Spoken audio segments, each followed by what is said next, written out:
ini. Jadi hari ini saya ingin kalian membuat sebuah kesepakatan kelas. Saya sudah punya sticky notes. Kalian akan menulis kesepakatan kelas di masing-masing sticky notes ini. Satu orang siswa, satu kesepakatan. Setelah itu kalian akan tempel nanti di papan tulis.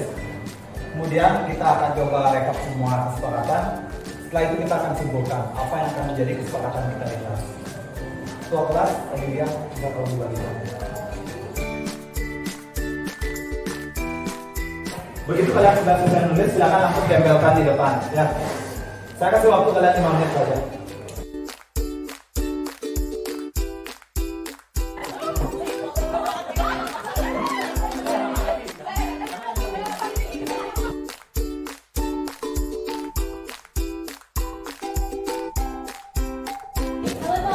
Jadi di sini sudah tertera ada 10 kesepakatan yang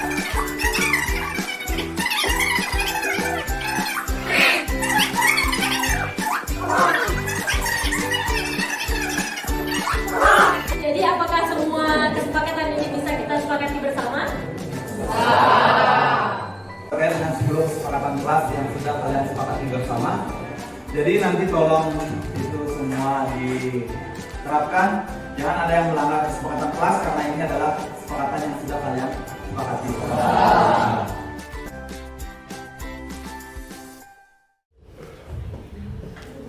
Selamat pagi, Om Swastiastu.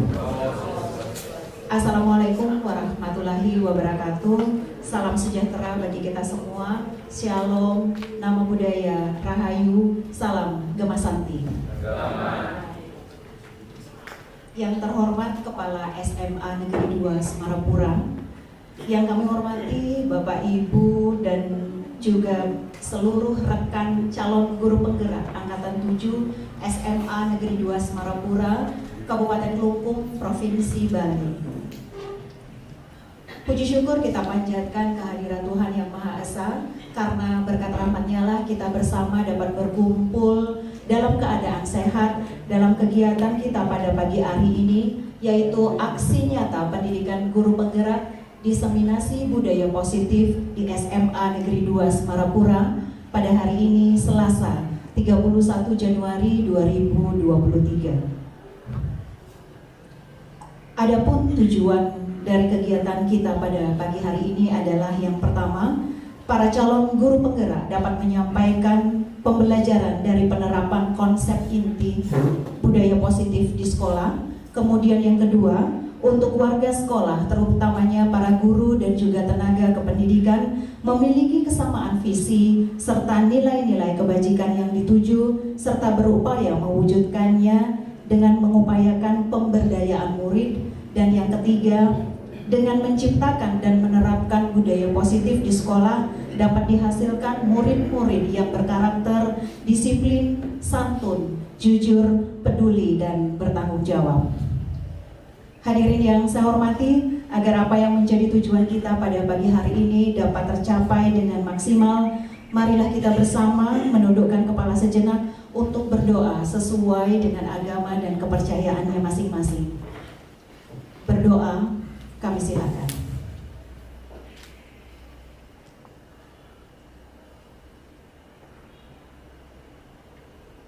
Berdoa selesai.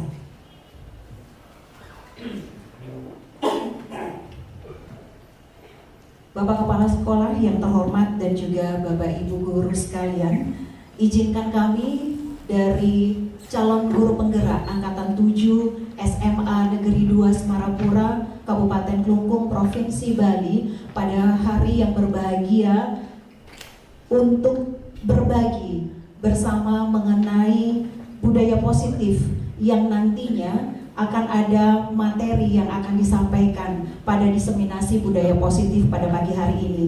Yang pertama akan diawali oleh Bapak Fernandus Erik Verika SPD dengan materi perubahan paradigma. Kemudian yang kedua, Ibu Niwayan Kartini SSMPD dengan materi makna disiplin dan nilai-nilai kebajikan universal. Dilanjutkan dengan Ibu Niwayan Giriwahyuni SPD dengan materi 3 motivasi perilaku manusia. Yang keempat, Bapak Safri Lubis SPD dengan materi hukuman dan penghargaan. Kemudian yang kelima, Bapak Inengah Adi Dwija Putra SPD dengan materi dihukum atas penghargaan. Dan yang keenam, Ibu Niwayan Desiari SPD dengan materi sebuah pendekatan untuk menciptakan disiplin positif. Dan yang ketujuh, saya sendiri Idewa Ayu Arisuseni SPD MPD dengan materi keyakinan kelas. Dan yang kedelapan, Kadek Nopi Aryati SPD MPD dengan materi kebutuhan dasar manusia. Dan yang kesembilan, Bapak Ibu Tu Agus Mahadi Putra SPD dengan materi 5 posisi kontrol. Dan yang terakhir akan ditutup oleh Ibu Niwayan Sri Artini SPD MPD dengan materi segitiga restitusi. Sebelum kita menginjak pada acara inti, marilah kita bersama simak bersama arahan dari yang terhormat Bapak Kepala Sekolah sekaligus nantinya membuka kegiatan diseminasi budaya positif di SMA Negeri 2 Semarapura. Kepada yang terhormat Bapak Kepala Sekolah, waktu dan tempat kami silakan. Terima kasih Budaya Om Swastiastu. Salam Kebangsaan. Yang hormati Bapak Ibu para Wakasek, kemudian juga Bapak Ibu dari guru penggeraknya hadir di sini. Saya dari Ibu guru penggerak, kemudian juga dari calon-calon guru penggerak. Jadi saya tidak bertanya kata, jadi sekali lagi selamat berkegiatan, berdiseminasi. Semoga ini membawa dampak positif bagi lembaga ini, dan secara resmi pada hari ini Jumat Selasa tanggal 31 Januari tahun 2023 kegiatan diseminasi berbagai aksi nyata terkait dengan budaya positif resmi media buka.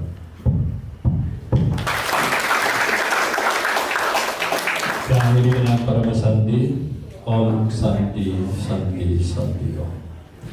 Terima kasih sekali Bapak Kepala Sekolah atas arahan, motivasi dan juga dukungan yang tidak terhingga kepada kami para calon guru penggerak Angkatan 7 SMA Negeri 2 Semarapura, dan juga telah sekaligus membuka secara resmi kegiatan diseminasi budaya positif di SMA Negeri 2 Semarapura.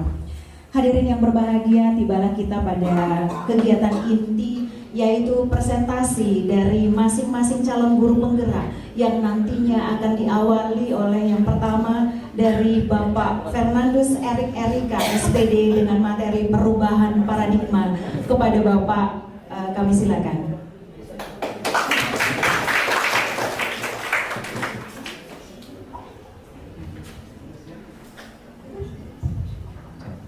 Sebelumnya Om Swastiastu.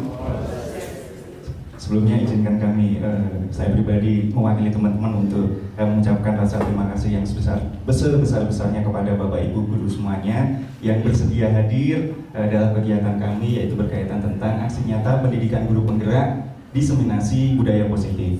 Sehingga kami semuanya di sini bersepuluh akan menyampaikan apa itu kemudian yang disebut dengan budaya positif dan bagaimana cara untuk mewujudkannya begitu. Sebelumnya juga saya sampaikan, jujur saya deg-degan sekali Bapak Ibu. Saya harus berbicara di depan para senior-senior saya yang selama ini menjadi panutan saya begitu. Oleh sebab itu, untuk mencairkan rasa deg-degan saya dan barangkali juga untuk mencairkan suasana, nanti di akhir rekan saya sudah mempersiapkan pantun begitu. Tapi untuk saya akan saya buka dengan tebak-tebakan begitu. Biar agak beda, yang namanya guru kan harus selalu ini begitu Bu. Nanti ketika saya tanya, saya mohon Bapak Ibu semuanya secara kompak untuk menjawab apaan tuh gitu ya Bu ya, supaya kita lebih cair begitu gitu. Siap Bapak Ibu? Oke. Belum Pak. Baik, pertanyaannya saya mulai. Bapak Ibu tahu nggak perbedaan antara tukang bubur dengan kita sebagai guru? Masa nggak tahu? Tukang bubur kan jualan bubur Bapak Ibu. Sekali lagi Bapak Ibu supaya lebih kompak nih. Saya ulang pertanyaannya. Bapak Ibu tahu nggak perbedaan tukang bubur dengan kita sebagai guru? Kalau tukang bubur sukanya halusinasi, kalau kita sebagai guru harus selalu berinovasi. Dan terima kasih atas semangatnya Bapak Ibu semuanya. Setidaknya rasa grogi saya sudah mulai turun gitu di yang harus berbicara di depan para senior begitu. Dan sekali lagi ada 10 materi yang nantinya akan saya bawakan. Saya pribadi nanti akan mendapatkan sekali lagi materi-materi ini adalah bagaimana caranya kita untuk mewujudkan budaya positif yang mana tidak hanya terwujud tapi betul-betul bisa meresap dalam diri kita, meresap dalam darah daging kita, sehingga kita melakukan hal-hal yang nantinya bisa dikatakan sebagai budaya positif tidak berasal dari perintah-perintah lagi, tapi memang berasal dari kita sendiri begitu. Hanya saja nanti langkah-langkahnya akan banyak sekali begitu. Untuk yang pertama akan dimulai dari materi saya, yaitu berkaitan tentang perubahan paradigma. Perubahan paradigma. Namun sebelumnya, sebelum saya masuk ke dalam materi, saya akan coba untuk memperagakan sebuah permainan. Sebentar saja kok Bapak Ibu, saya nanti minta tolong kepada 2 orang rekan saya begitu. Yang pertama saya minta tolong Pak Adi boleh di sini Pak Adi. Dan yang kedua siapa ya? Ini tanpa ada perencanaan ya sudah, Bu Ayu saja dah, nggak apa-apa. Ayo Bu Ayu, saya minta tolong ke depan dong. Bu Ayuda untuk ke depan. Permainan ini adalah permainan cobalah buka begitu Bapak Ibu. Buka yang itu ya. Oke, silakan Bapak Ibu, Pak Adi dan Bu Ayu yang sana. Saya grogi kalau terlalu dekat banget. Pak Adi dulu. Di sini saya sudah mempersiapkan 2 cari kertas begitu, dan kemudian ada 1 pulpen. Pak Adi bawa pulpen? Ya, ini buat Bu Ayu saja. Tanya buat apa dong Bu Ayu? Buat menulis hati nama Bu Ayu. Selanjutnya saya minta tolong untuk Pak Adi dan juga Bu Ayu menuliskan hal yang paling dianggap berharga, ya, baik benda ataupun hal apapun di dalam kertas tersebut. Coba tuliskan dulu. Terserah benda. Pak Adi misalkan bisa nulis benda apapun, uang juga boleh. Bu Ayu yang paling berharga boleh, nama saya juga nggak apa-apa. Coba saja. Sudah Pak Adi? Mohon maaf gini. Sudah? Kalau sudah, saya minta tolong untuk Pak Adi dulu deh, Pak Adi dulu. Kertasnya tolong Pak Adi ini, apa namanya, genggam secara sekuat mungkin gitu Pak Adi, sekuat mungkin. Saya akan mencoba mengambil gitu nih Pak Adi. Dirayu Pak. Susah sekali ternyata. Susah sekali. Oke, silakan Pak Adi. Ternyata susah. Dia berusaha mempertahankan hal yang sangat berharga bagi dirinya. Nah sekarang Bu Ayu, coba genggam Bu Ayu. Tapi terlepas dari itu, singkirkan saja nggak apa-apa Bu Ayu. Saya jujur sudah mempersiapkan semacam sulapan gitu. Kalau sulapan Bapak Ibu nih, main sulap kepada Bu Ayu gitu. Saya latihan sudah lama sekali, sudah 1 jam yang lalu saya. Sulapannya sederhana sekali. Saya bisa membuat tangan Bu Ayu ini wangi sesuai dengan aroma yang Bu Ayu sukai. Aroma yang Bu Ayu sukai apa? Buah-buahan, bunga, oke. Dalam 5 detik langsung wangi. Coba diharum Bu Ayu. Tangannya diharum. Sudah wangi sesuai dengan. Wangi tidak?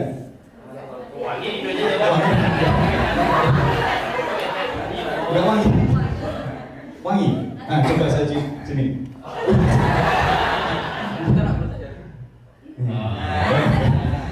Saya ambil kok Bu, tidak saya cium tangan. Oke, terima kasih ya Pak Bu Ayu dan Pak Adi, silakan boleh duduk di. Yang saya teman saya yang sudah membantu saya begini. Bapak Ibu bisa sedikit mengambil pelajaran dari peristiwa ini nggak? Atau 2 analogi saya ini ada yang bisa menyampaikan barangkali? Ada. Bu Ayu, coba Bu Ayu. Dari permainan tadi saya lihat sepintas, kalau kita keras, dia semakin keras. Kalau kita pakai teknik, Terima kasih Bu Ayu, luar biasa. Dari apa yang disampaikan Bu Ayu tadi, bahwa untuk yang analogi pertama saya dengan Pak Adi, saya berusaha sekuat mungkin begitu kepada Pak Adi untuk mengambil hal yang dianggap berharga tadi, meskipun hanya berupa secari kertas begitu. Dan kemudian yang kedua, saya berusaha juga untuk mengambil apa yang benda berharga dari Bu Ayu, kertas tadi ya maksudnya ya. Kemudian dengan cara yang lain, dalam hal ini tidak menggunakan kekerasan, dan nyatanya saya dapat barangkali isinya nama saya ini. Tapi nanti tidak saya buka kok, saya kembalikan nanti. Baik. Nah, kira-kira pertanyaan selanjutnya. Siapa yang sekiranya mampu kemudian memiliki kontrol atas kemauan Pak Adi dan juga Bu Ayu tadi? Entah kemauan terkait dengan membuka ataupun juga mempertahankan. Yang memiliki kontrol siapa Bapak Ibu kalau boleh tahu? Apakah saya? Ataukah Pak Gusti? Atau Aji barangkali? Yang memiliki kontrol atas dia mau membuka atau menutup, begitu siapa Bapak Ibu? Pak Adi dan juga Bu Ayu itu sendiri. Nah, dalam hal ini sebetulnya ini berkaitan dengan yang namanya teori kontrol yang kemudian dikemukakan oleh William Glasser. William Glasser mana ya? Nah ini. Nah selama ini kita seolah-olah dibuai gitu Bapak Ibu, dibuai oleh yang namanya ilusi gitu. Yang selama ini kita anggap hal yang biasa, hal yang lumrah, hal yang konvensional begitu, yang umumnya terjadi. Tapi sebetulnya ketika kita lihat makna di dalamnya, sebetulnya ada dampak yang bisa dikatakan kurang begitu baik kepada anak, atau setidaknya hanya memberikan dampak kecil bagi anak, yang mana berkaitan tentang ini menurut William Glasser. Dari mulai yang pertama ada ilusi guru mengontrol murid begitu, yang mana sebetulnya kita kan nggak ada kemampuan untuk mengontrol mereka seharusnya begitu. Kalaupun ada misalnya nih, saya mengajar di kelas, saya melihat di kelas itu bahwa kelas itu kotor sekali gitu, saya sampaikan, anak ini kotor sekali, besok harus bersih. Kalau nanti tidak bersih, saya akan obrak-abrik kelas ini. Atau nanti saya kembalikan lagi misalnya. Yang dilakukan oleh anak-anak, apa kira-kira Bapak Ibu? Setelah itu, besok saya cek itu. Yang akan dilakukan oleh anak-anak apa kira-kira? Akan membersihkan nggak kira-kira Bu? Akan membersihkan. Dia akan membersihkan. Karena barangkali pernyataan dari saya tadi, ataupun mungkin juga contoh dari Bapak Ibu guru yang lain, dia akan membersihkan. Tapi siapa yang berani menjamin bahwa mereka akan membersihkan setiap waktu begitu dan kemudian akan membudaya begitu? Siapa yang akan menjaminkan? Nggak ada Bapak Ibu. Bisa jadi mereka membersihkan kelas tersebut karena memang ada hal yang kemudian menjadi motivasi tidak berasal dari dalam diri mereka. Dalam hal ini adalah motivasi secara ekstrinsik, motivasi yang berasal dari luar, yang mana dari saya. Mereka melakukan karena mungkin takut kelasnya saya obrak-abrik tadi, atau mungkin kelasnya saya atau apakan dan lain sebagainya. Sehingga yang mereka lakukan akan membersihkan, tapi barangkali ya hanya itu saja begitu. Untuk seterusnya tidak ada yang berani menjamin. Sehingga memang terlihat kita bisa mengontrol, tapi ketika kontrol itu berasal dari luar, bukan dari anak-anak itu sendiri, pada akhirnya juga tidak akan berfungsi secara optimal, tidak akan berfungsi secara efektif. Sehingga nanti pentingnya kita menumbuhkan yang disebut dengan budaya positif terhadap si anak, yang nantinya akan dijelaskan juga oleh teman-teman saya ke depan. Kemudian yang kedua adalah ilusi bahwa semua penguatan positif, efektif, dan bermanfaat.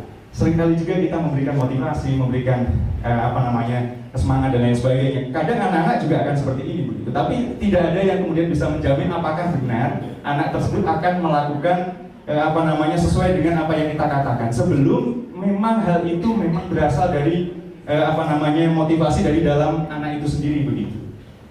Saya contohkan nanti saja ya. Yang selanjutnya adalah ilusi bahwa kritik dan akan membuat merasa bersalah dan mampu mematkan karakter. Sama hanya dengan ini, kayak tadi berkaitan dengan penguatan positif. Sebaliknya gitu, ketika kita memberikan sanksi ataupun juga hukuman, belum tentu si anak juga akan jerah, belum tentu si anak juga akan belajar dari kesalahan mereka. Bisa jadi si anak justru akan membuat dirinya semakin ini saya seperti ini, besok lihat saja. Bisa jadi juga seperti itu, hanya saja mungkin tidak kemudian dilakukan kepada kita begitu, mungkin kepada yang lain atau teman-temannya dan lain sebagainya. Kemudian ada ilusi juga bahwa orang dewasa berhak memaksa. Kita kan mungkin bisa kita identifikasi sendiri bahwa kita bisa dikatakan sudah dewasa begitu. Dan ada yang kebiasaan yang selama ini ada, kita berhak untuk kemudian mengontrol anak, kita memaksakan kehendak kepada anak terkait dengan sesuatu hal misalkan. Atau saya contohkan bahwa dewasa berhak memaksa begitu. Nah, misalnya saya sendiri nih dalam hal misalkan di rumah begitu ya. Setiap pagi gitu saya misalkan istri saya selalu mengatakan kalau sebelum berangkat ke sekolah anak harus disisir kucil dan lain sebagainya. Suatu waktu akan saya lakukan.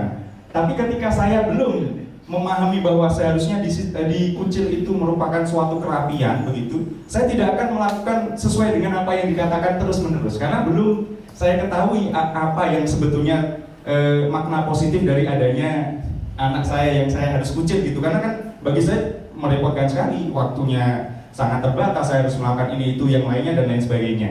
Sehingga di sini kadang dipaksa dalam hal apa, dia terus mengulang, istri saya terus mengulang harus ini itu dan lain sebagainya. Yang ada jadinya adalah bukan budaya saya untuk mengucil anak saya, tapi budaya istri saya yang selalu mengingatkan saya gitu. Sehingga bukan itu yang kita inginkan. Yang kita inginkan adalah budaya bahwa saya pribadi mampu dengan sukarela karena saya memiliki dorongan dalam diri untuk selalu mengucil anak saya begitu. Begitu juga dengan contoh-contoh yang lain. Nah, kemudian berkaca dari ilusi-ilusi itu yang selama ini ada begitu, yang selama ini sudah menjadi kebiasaan kita, ternyata menurut William Blaser juga begitu, ada beberapa hal yang kemudian harus mengalami perubahan. Dimulai dari yang pertama, saya kira Bapak Ibu pasti memiliki gambaran terkait dengan setiap kata ini begitu. Dari mulai yang pertama, sebelumnya ada jadi perubahan dari stimulus respon menjadi teori kontrol begitu. Dimulai dari yang pertama bahwa mengatakan stimulus respon itu realitas kita atau kebutuhan kita itu sama. Padahal kan tidak ya Bapak Ibu ini. Nah makanya sesuai dengan teori kontrol kita harus memahami bahwa setiap dari kita itu memiliki kebutuhan yang beraneka ragam. Makanya dalam proses pembelajaran bisa jadi kita harus melakukan yang namanya pembelajaran berdiferensiasi. Saya yakin Bapak Ibu juga pernah mendengar istilah ini begitu ya. Bahwa yang kita lakukan di dalam kelas bisa jadi berbeda antara anak satu, treatment yang kita lakukan bisa jadi berbeda antara anak satu dengan anak yang lain. Karena sekali lagi setiap anak memiliki cara belajarnya sendiri-sendiri, kemudian memiliki yang menjadi karakteristik dari si anak itu sendiri, sehingga kita harus memahami itu.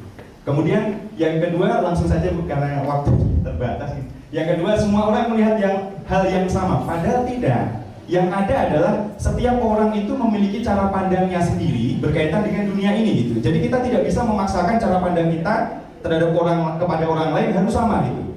Kita harus memahami bahwa setiap orang memiliki mindsetnya sendiri terhadap dunia ini, terhadap apapun begitu. Kemudian yang ketiga adalah kita mencoba mengubah orang agar berpandangan sama dengan kita, padahal tidak. Nah kemudian yang ketiga, perilaku buruk dilihat sebagai suatu kesalahan. Sebetulnya kan perilaku buruk yang dilakukan oleh orang lain, misalnya tadi siswa yang terlambat dan lain sebagainya, pasti ada tujuan begitu, atau ada hal yang kemudian menjadi alasannya. Alangkah baiknya kita harus gali juga alasannya seperti apa, kemudian kita bersama-sama untuk kemudian mencari solusi secara bersama-sama. Nanti akan juga disampaikan oleh rekan saya terkait dengan segitiga restitusi. Nah selanjutnya ada orang lain bisa mengontrol saya, pada kenyataannya kan tidak. Hanya orang lain itu sendirilah yang kemudian bisa mengontrol dirinya. Kita tidak bisa, kalaupun kita bisa mengontrol, yang kita lakukan ya hanya sebatas upaya yang kita lakukan saja gitu. Kayak saya tadi memaksa atau dengan cara yang lain. Kemudian untuk Pak Adi dan juga Bu Ayu untuk membuka atau menutup, kembali lagi mereka sendiri yang kemudian mau membuka atau menutup. Dengan kata lain, kontrol yang bisa dilakukan adalah dari orang itu sendiri, bukan dari kita. Kemudian saya bisa mengontrol orang lain yang sebenarnya juga tidak. Dan yang terakhir, pemaksaan ada pada saat bujukan gagal, yang betul sebetulnya tidak. Ketika cara-cara yang kita pergunakan kok sekiranya tidak berhasil, yang paling baik adalah kita lakukan kolaborasi terhadap pihak tersebut gitu. Dan kemudian untuk mencapai konsensus. Konsensus itu kesepakatan bersama Bapak Ibu, kesepakatan bersama yang mana pada akhirnya menjadi titik tengah dan nantinya akan disetujui oleh saya dan juga pihak yang lain. Dalam hal ini misalkan guru dan juga murid. Ada titik tengah yang kemudian bisa untuk diterima oleh semua pihak. Tidak sekedar memaksakan kehendak kita. Mungkin itu Bapak Ibu yang bisa saya sampaikan. Untuk selanjutnya yaitu disampaikan oleh rekan saya yang lain, dalam hal ini adalah Bu Niwayan Kartini. Terima kasih atas waktu dan tempat saya persilakan. Sebelumnya mohon maaf karena mungkin banyak kata yang saya sampaikan. Terima kasih banyak atas yang besar-besarnya kepada Pak Erik telah membuka presentasi kita pada pagi hari ini dan juga telah mencairkan suasana yang dari awal mungkin Bapak Ibu sedikit tegang gitu ya. Ini kegiatannya apa seperti itu. Tapi ternyata telah dicairkan oleh Bapak Erik yang memang benar-benar jagonya. Ternyata Pak Adi juga jago untuk memilih rekan kita yang siapa tampil pertama seperti itu. Baik Bapak Ibu, kita akan lanjutkan kembali untuk materi yang kedua akan disampaikan oleh Ibu Niwayan Kartini SSMPD dengan materi makna disiplin dan juga nilai-nilai kebajikan universal. Pada waktu Ibu, kami silakan.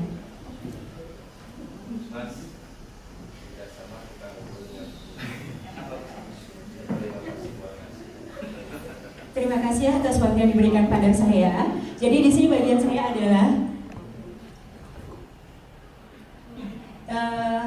diberikan menjelaskan yaitu tentang disiplin, makna disiplin, sama nilai-nilai kebajikan universal. Jadi di sini ada disiplin positif, ini aja bagian-bagian aja kerangka ini ada teori kontrol, teori pilihan dari Dr. William Glaser. Nanti akan lebih jelas lagi, itu akan dijelaskan oleh teman-teman yang lain. Saya lanjut pada slide berikutnya. Ya, sebelum saya membahas tentang apa itu disiplin, jadi kita selaku guru otomatis terbayang di dalam benak kita ingin mendisiplinkan anak, ya enggak? Oh ya, mohon maaf sebelumnya saya tidak bisa mencairkan suasana seperti Pak Eri lakukan, ya. Jadi sebuah PR besar sebenarnya buat saya harus bisa membuat suasana lebih lebih cair lagi seperti itu. Jadi maaf ya teman-teman semua. Kembali ke disiplin, sebuah tantangan terbesar bagi guru untuk mendisiplinkan anak. Karena kita dalam mindset kita sendiri, kalau kita bisa mendisiplinkan anak, secara otomatis kita juga akan berpikir bahwa anak akan bisa belajar dengan baik. Sekarang, jadi PR kita adalah bagaimana sih caranya kita mendisiplinkan anak. Secara dipaksa, baik dipaksa secara halus maupun tidak halus, itu juga PR buat kita. Bagaimana caranya kita melakukan hal tersebut. Nah, jadi di sini Bapak pendidikan kita yaitu Bapak Ki Hajar Dewantara itu pernah mengatakan bahwa dalam menjalankan nilai-nilai kemerdekaan dalam suatu sekolah atau dalam suatu institusi atau dalam suatu komunitas masyarakat, disiplin yang kuat, disiplin diri, disiplin ekstrinsik itu harus kuat. Jadi sebelum kita mendisiplinkan orang lain, disiplin itu harus muncul kepada disiplin diri kita sendiri, yaitu self disiplin. Di mana disiplin diri itu sangatlah susah untuk dimunculkan. Jadi ketika kita susah untuk mendisiplinkan diri sendiri, di sanalah kita butuh seseorang untuk mendisiplinkan diri kita sehingga keluarlah disiplin ekstrinsik yang berasal dari orang lain. Jadi orang lainnya akan memberikan kita mendisiplinkan diri kita. Jadi itu sekilas tentang pendapat yang diberikan oleh Bapak Ki Hajar Dewantara tentang apa itu disiplin. Jadi melangkah ke makna disiplin. Disiplin ini berasal dari kata Latin disiplina yang artinya belajar. Mungkin teman-teman setuju ya, kenapa disiplin itu berarti belajar? Ya, jelas. Disiplin berarti belajar, berarti sebelum kita mendisiplinkan orang lain, kita seharusnya belajar untuk mendisiplinkan diri kita sendiri dulu. Apakah kita sudah berhasil mendisiplinkan diri? Apakah kita sudah bisa menjadi panutan bagi orang lain? Apakah kita bisa membuat peraturan untuk diri kita sendiri? Itu sangatlah susah untuk dilakukan, tetapi itulah disiplin yang harus kita lakukan sebelum kita mendisiplinkan orang lain. Kemudian, makna asal dari kata ini berkonotasi dengan disiplin diri seperti sudah yang saya bilang tadi. Ini berasal dari murid-murid Socrates dan Plato. Kemudian disiplin diri membuat orang menggali potensinya menuju sebuah tujuan apa yang dia hargai. Ketika kita mempunyai disiplin diri, jadi kita akan berusaha menggali apa-apa yang ada di dalam diri kita. Kita mewajibkan diri kita untuk melakukan sesuatu yang lebih bagus lagi. Seperti saya misalnya, saya sering terlambat masuk kelas umpama. Jadi saya belajar untuk mendisiplinkan diri. Jadi saya akan memperbaiki segala kekurangan-kekurangan saya. Nah, itulah suatu proses pembelajaran untuk menuju ke arah yang lebih baik. Kemudian, dalam budaya kita, makna kata disiplin telah berubah menjadi sesuatu yang dilakukan seseorang pada orang lain untuk mendapatkan kepatuhan. Kecenderungan umum adalah menghubungkan kata disiplin dengan ketidaknyamanan, bukan dengan apa yang kita hargai atau pencapaian suatu tujuan. Jadi banyak dari kita menghubungkan kata disiplin itu adalah dengan hukuman pemberian apa suatu reward atau ya kepada orang lain, padahal tidak. Kalau misalnya disiplin yang sudah kita berikan kepada siswa berkali-kali tidak dilakukan untuk menumbuhkan intrinsik disiplin intrinsik mereka, jadi ya secara terpaksa baru kita membutuhkan bantuan orang lain untuk mengeluarkan disiplin intrinsik itu, sehingga kita disebut dengan disiplin ekstrinsik. Jadi sebenarnya pemberian disiplin sangatlah berbeda dengan pemberian hukuman. Seperti itu. Selanjutnya adalah nilai-nilai kebajikan universal. Jadi nilai-nilai kebajikan universal itu adalah nilai-nilai kebajikan yang diakui secara umum, secara universal. Nilai-nilai kebajikan adalah sifat-sifat positif manusia. Jadi kita yakin bahwa setiap manusia itu memiliki banyak sekali sifat-sifat positif. Ya, walaupun nanti yang namanya manusia ada juga sifat-sifat negatif, tapi yang mana mendominasi itu yang akan mempengaruhi nanti karakter kita dalam sehari-hari. Kemudian, di mana nilai-nilai positif ini memiliki tujuan yang mulia yang ingin dicapai setiap individu.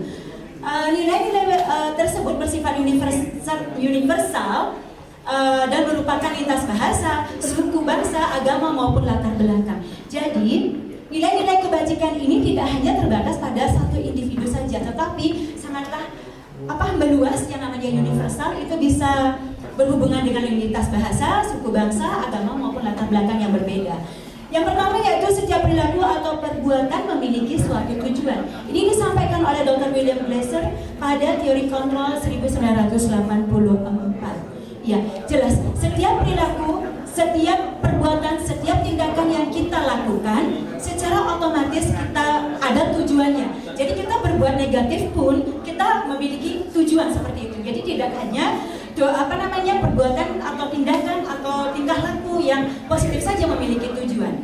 Kemudian dengan mengaitkan nilai-nilai kebajikan yang diyakini seseorang, maka motivasi intrinsik akan terbangun sehingga menggerakkan motivasi dari dalam untuk dapat mencapai tujuan mulia yang diinginkan. Ini dari Diane Gossen 1998. Ini akan lebih dijelaskan lagi nanti oleh rekan saya, Ibu Iri. Kemudian yang ketiga, nilai-nilai kebajikan yang ingin dicapai oleh setiap anak Indonesia kita kenal dengan profil pelajar Pancasila yang terdiri dari beriman, bertakwa kepada Tuhan Yang Maha Esa dan berakhlak mulia, mandiri, bernalar kritis, berkebinekaan global, bergotong royong, dan kreatif. Jadi nilai-nilai kebajikan universal ini alangkah bagusnya dimiliki oleh setiap individu. Jadi alangkah eloknya kalau kita mampu menanamkan pada diri kita sendiri terlebih dahulu sebelum kita mengimbaskannya kepada orang lain. Tuntutlah diri kita sendiri sebelum kita menuntut orang lain untuk melakukan hal yang berada di atas kita. Jadikanlah kita sebagai model, jadikanlah kita sebagai contoh mana perbuatan yang perlu kita lakukan, mana yang tidak, sehingga orang lain akan mudah meniru dan melakukan apa-apa yang kita omongkan. Sedikit saja kita berbuat baik, orang lain akan mampu melakukan lebih dari itu. Sedikit saja kita berbuat jelek, itu akan akan berdampak besar pada orang lain. Jadi sekian dari saya pemaparan nilai-nilai makna disiplin dan nilai-nilai kebajikan universal. Nanti materi ketiga akan dilanjutkan oleh Ibu Niwayandiri. Terima kasih. Terima kasih sekali hari ini telah menyampaikan materi kita yang kedua. Untuk ngecek fokus Bapak Ibu, kalau saya bilang 1, Bapak Ibu tepuk 1 kali ya. Kemudian kalau saya bilang 2, Bapak Ibu tepuk 2 kali. Tapi kalau saya bilang 3, Bapak Ibu tidak tepuk. Bisa ke? 1, 2, 1, 2, 3. Kemudian nanti hadiahnya minta sama Bapak Erik ya. Terima kasih. Ternyata Bapak Ibu masih tetap fokus. Kita lanjutkan ke materi yang ketiga, akan disampaikan oleh Ibu Niwayandiri Wahyuni dengan materi 3 motivasi perilaku manusia. Kepada Ibu Giri kami silakan.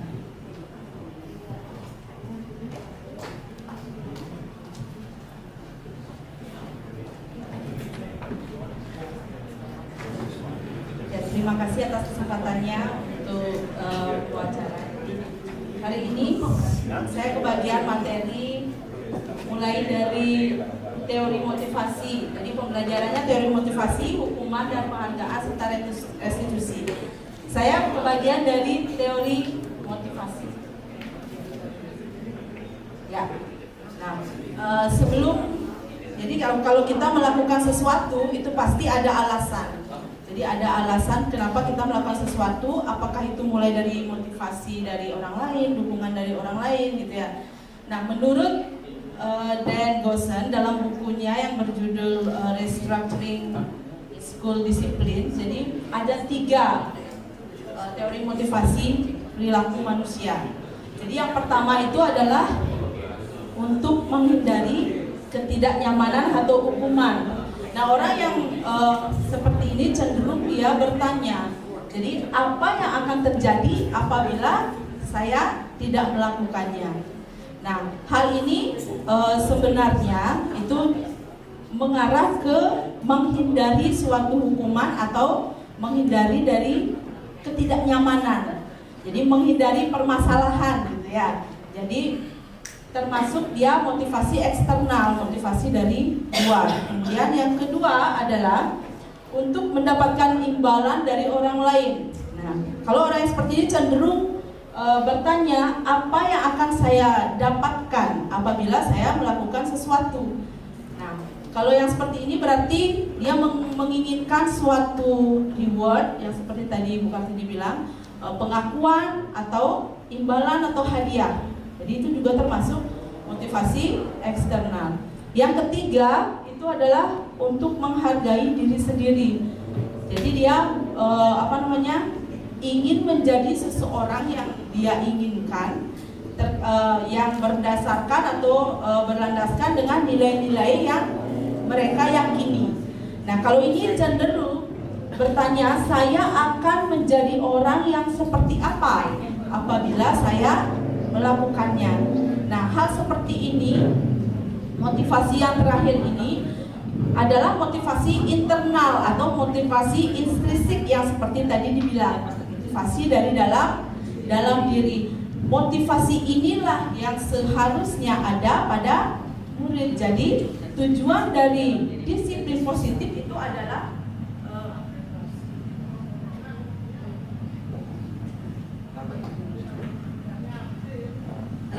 tujuan dari disiplin positif itu adalah bagaimana bisa menumbuhkan motivasi intrinsik dalam murid sehingga mereka bisa terus berbuat atau melakukan sesuatu yang baik sesuai dengan nilai-nilai yang mereka yakini. Jadi sesuai dengan nilai-nilai yang mereka yakini. Nah, tujuan disiplin positif inilah yang harus kita pegang. Kemudian sebagai contoh misalnya, Bapak Ibu mungkin ada beberapa yang mengikuti guru penggerak sama seperti kami. Jadi motivasi apa yang mendorong Bapak Ibu untuk mengikuti ini? Jadi yang pertama mungkin apa? Himbauan dari Bapak Kepala Sekolah pasti. Jadi itu yang pertama. Tetapi seiring berjalan waktu, setelah kami menjalani pendidikan guru penggerak, ternyata banyak sekali hal-hal positif yang kami dapatkan. Jadi yang pertama tentu saja bagaimana kami bisa berkolaborasi dengan Bapak Ibu guru Madara yang hebat, bisa belajar untuk menjadi lebih baik kompetisi untuk diri kita. Yang kedua adalah bagaimana kita bisa mendapatkan banyak sekali materi-materi baru yang menarik, ya, yang bisa kita gunakan, yang bisa membuat kita tergerak sebelum kita bergerak dan menggerakkan orang lain. Gitu. Nah, itu sebenarnya tujuan kalau dari diri saya pribadi. Jadi Bapak Ibu jangan takut untuk mengikuti program guru penggerak, tidak seserem yang kelihatan. Jadi kami menikmati dengan segala kegawatan, kemudian terutama setiap bersama akan menjadi sesuatu yang sangat kami tunggu gitu ya. Walaupun kami diberikan libur selama 2 bulan kemarin, tapi kami sudah tidak sabar kan mempelajari modul berikutnya. Nah, begitu. Kira-kira bagaimana caranya? Bagaimana caranya menggerakkan motivasi internal? Nah, akan lebih dijelaskan oleh Pak Sapri yang terkait dengan hukuman, kemudian Bapak Ibu yang lain juga. Nah, demikian dari saya, dilanjutkan dengan materi berikutnya. Terima kasih banyak Bu Giri Wahyuni, dan kita sekarang akan sampai pada sesi yang keempat, yaitu dari Bapak Sapri Lubis dengan materi hukuman dan penghargaan. Apa itu hukuman, kemudian apa itu penghargaan, apa bedanya, kita akan simak bersama penjelasan dari Bapak Sapri Lubis. Kepada Bapak Sapri kami persilakan. Bapak Ibu, saya izin untuk ikuti komando.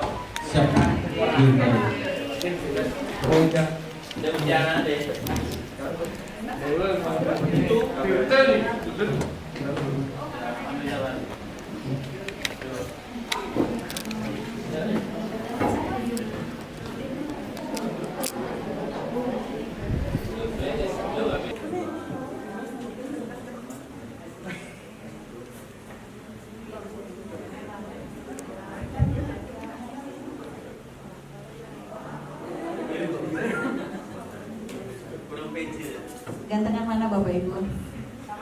Digambar dan yang lagi berdiri.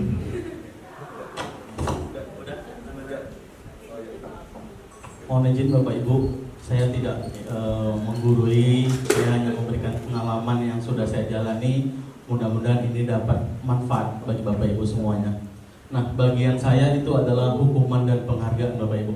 Saya sudah membuat sebuah gambar di sini dan saya beri garis warna merah. Mungkin kita akan fokus pada garis merah saja, karena kita tahu, coba kita merefleksikan diri kita, simpan dalam hati atau bertanya dalam hati, apakah hukuman yang kita berikan selama ini itu berdampak positif nggak sama anak-anak?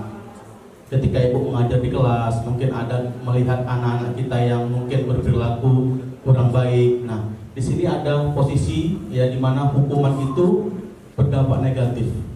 Nah, di kolom yang pertama, sesuatu yang terjadi itu harus sesuatu yang menyakitkan harus terjadi. Itulah sebuah hukuman Bapak Ibu.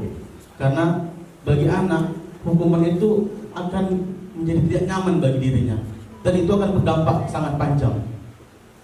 Kalau konsekuensi yang ada di sana itu dia hanya sementara sifatnya.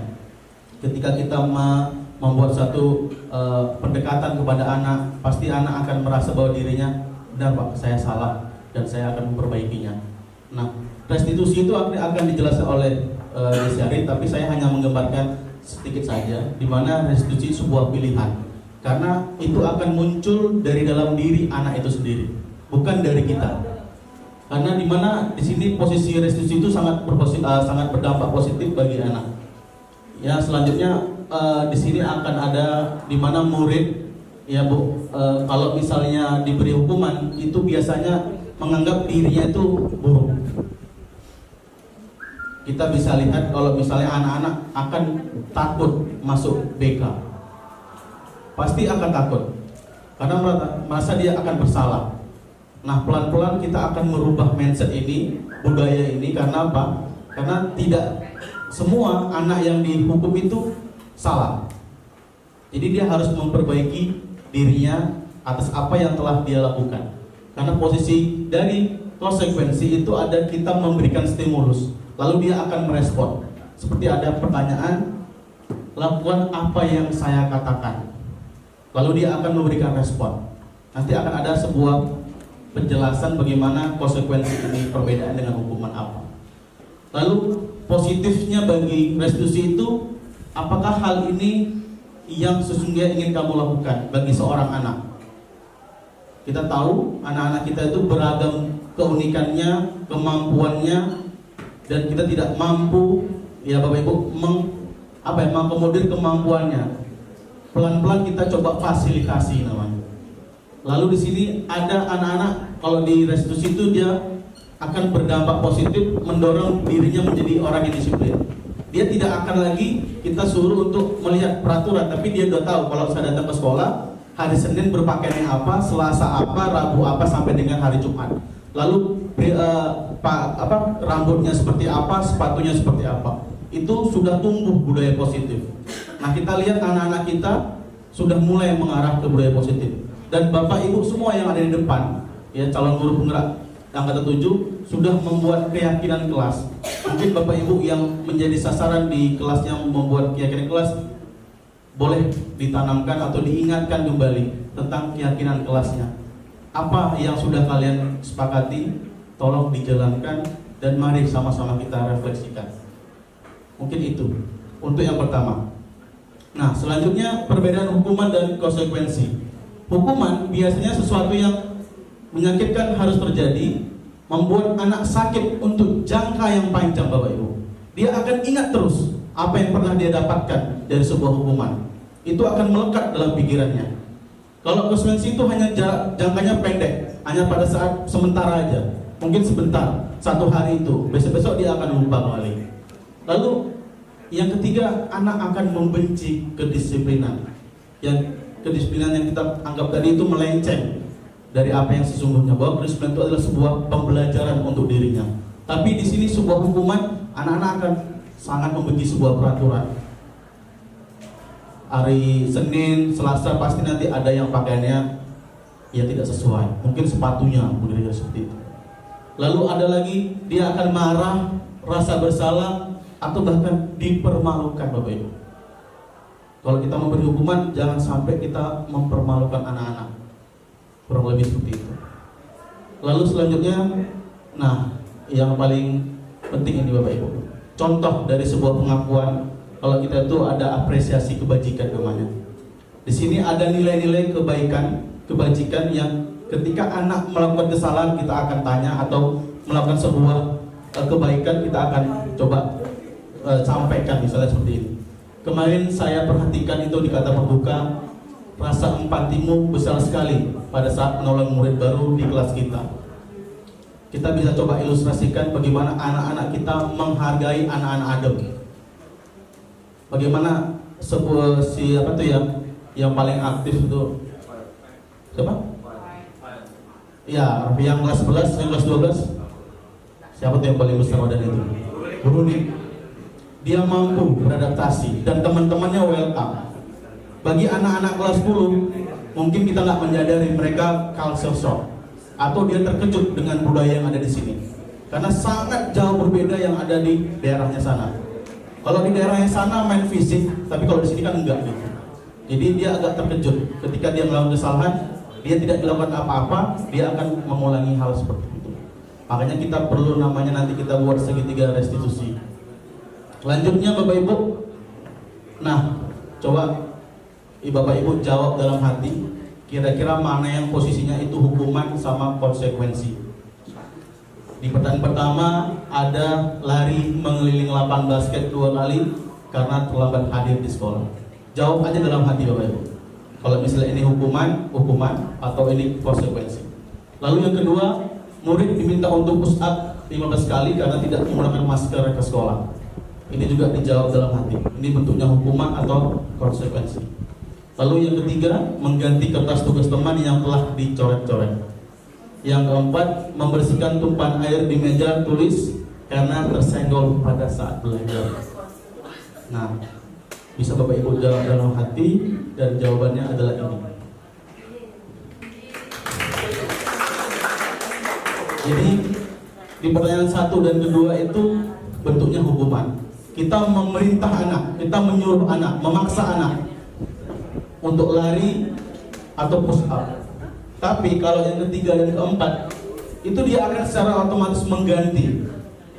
Ya Pak, saya ganti karena saya telah mencoret buku teman saya, atau telah menumpahkan air di meja teman saya akan siap mengganti kertasnya. Mungkin itu Bapak Ibu yang bisa dapat saya sampaikan sebagai gambaran bahwa hukuman dan penghargaan itu, dan hukuman dan konsekuensi yang bisa kita jalani. Mudah-mudahan ini bisa kita refleksikan ke depan, semoga ini bisa bermanfaat, setidaknya sedikit yang bisa Ibu ambil dari pemaparan saya. Mungkin itu aja akan dilanjutkan oleh Bu Desia. Terima kasih banyak Bapak Sapri telah menyampaikan bahwa marilah kita bersama-sama mulai dari sekarang Bapak Ibu untuk saling bagaimana kita mengurangi hukuman yang kita berikan kepada anak-anak. tetapi berikanlah konsekuensi dari apa yang telah dilakukan oleh murid-murid kita. Jadi hukuman itu adalah akan membekas, apalagi sesuatu yang negatif akan membekas sekali pada anak didik kita, murid kita. Tetapi konsekuensi bahwa murid kita menyadari apa yang telah dia lakukan, apa yang telah mereka lakukan, pastinya ada konsekuensinya seperti itu. Jadi mari kita lanjutkan presentasi kita dengan materi dihukum atas penghargaan oleh Bapak Inengah Adi Dwijaputra, SPD. Kepada Bapak kami silakan.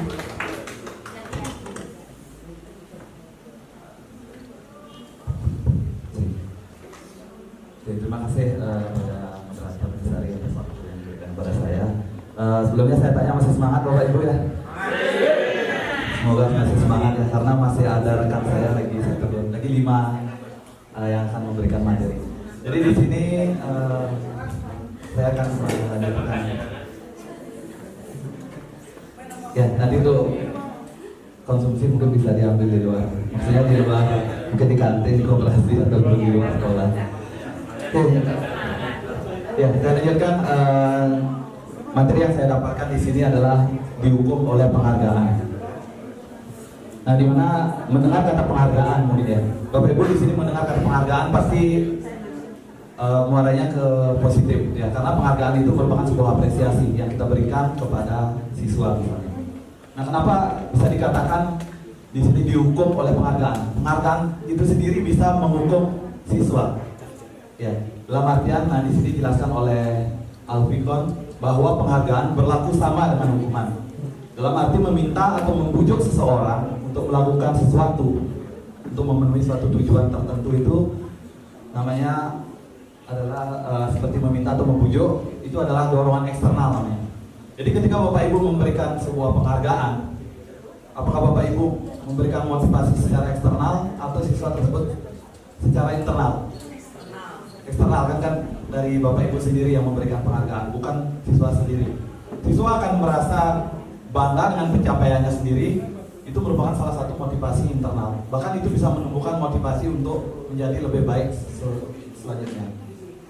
Nah, dari penghargaan tersebut itu akan membuat siswa itu menjadi ketergantungan akan sebuah penghargaan. Makanya beberapa dampak di sini yang dijelaskan oleh Al-Fikon, bisa dilihat Bapak Ibu di depan, mungkin agak sedikit gelap ya. Yang pertama itu adalah pengaruh jangka pendek dan jangka panjang. Tentu saja ketika Bapak Ibu memberikan penghargaan, misalnya di kelas ya, Bapak Ibu pasti, saya yakin semua Bapak Ibu guru pasti memberikan penghargaan kepada siswa yang memiliki kemampuan lebih, baik itu secara verbal misalnya dengan kata-kata, dengan pujian, dengan tepuk tangan mungkin ya, ataupun bahkan secara langsung mungkin beberapa Bapak Ibu memberikan berupa hadiah apa, permen atau apapun, mungkin pernah seperti itu ya. Jadi pengaruh jangka panjang itu akan memberikan dampak yang negatif ya, bukan malah sebaliknya dampak positif. Kalau itu diterapkan secara jangka pendek oke lah, bisa dikatakan siswa itu akan merasa bangga dengan pencapaiannya sendiri. Tapi jika itu dilakukan terus-terusan dengan jangka panjang, contoh salah satu saja, Bapak Ibu ketika siswa itu bisa melakukan hal yang Bapak Ibu minta, siswa itu Bapak Ibu berikan permen atau apapun itu hadiah.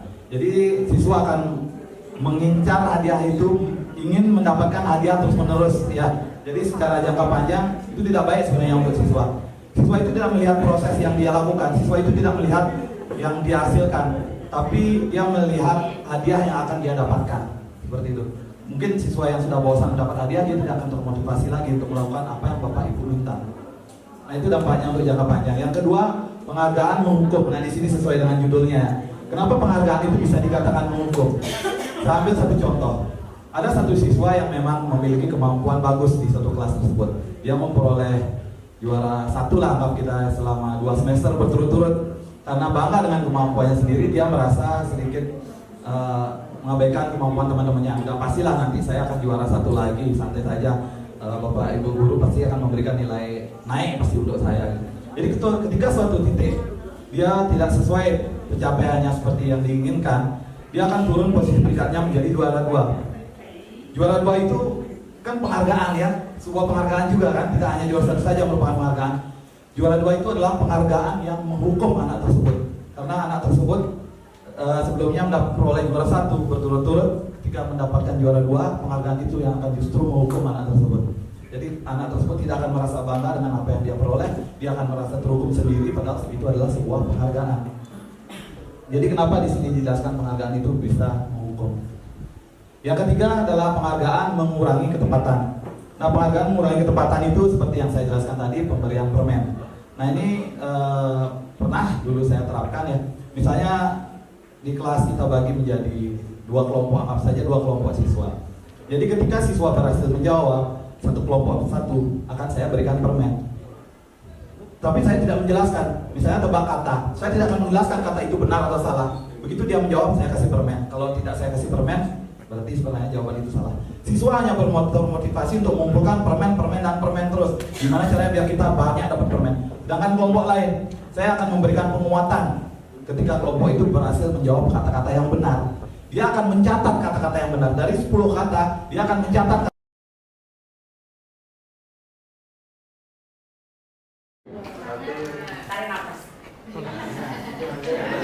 Bapak Ibu semuanya masih semangat? Masih. Oke, terima kasih. Mungkin saya di sini paling muda ya. Dan bukan berarti saya menggurui Bapak Ibu semuanya. Ilmu saya jauh di bawah dari Bapak Ibu yang duduk di sini. Oke, untuk kesempatan kali ini saya mendapatkan restitusi. Tapi sebelum saya membahas tentang apa itu restitusi, saya akan bertanya kepada Bapak Ibu semua. Ketika murid-murid melakukan kesalahan, apa yang Bapak Ibu lakukan?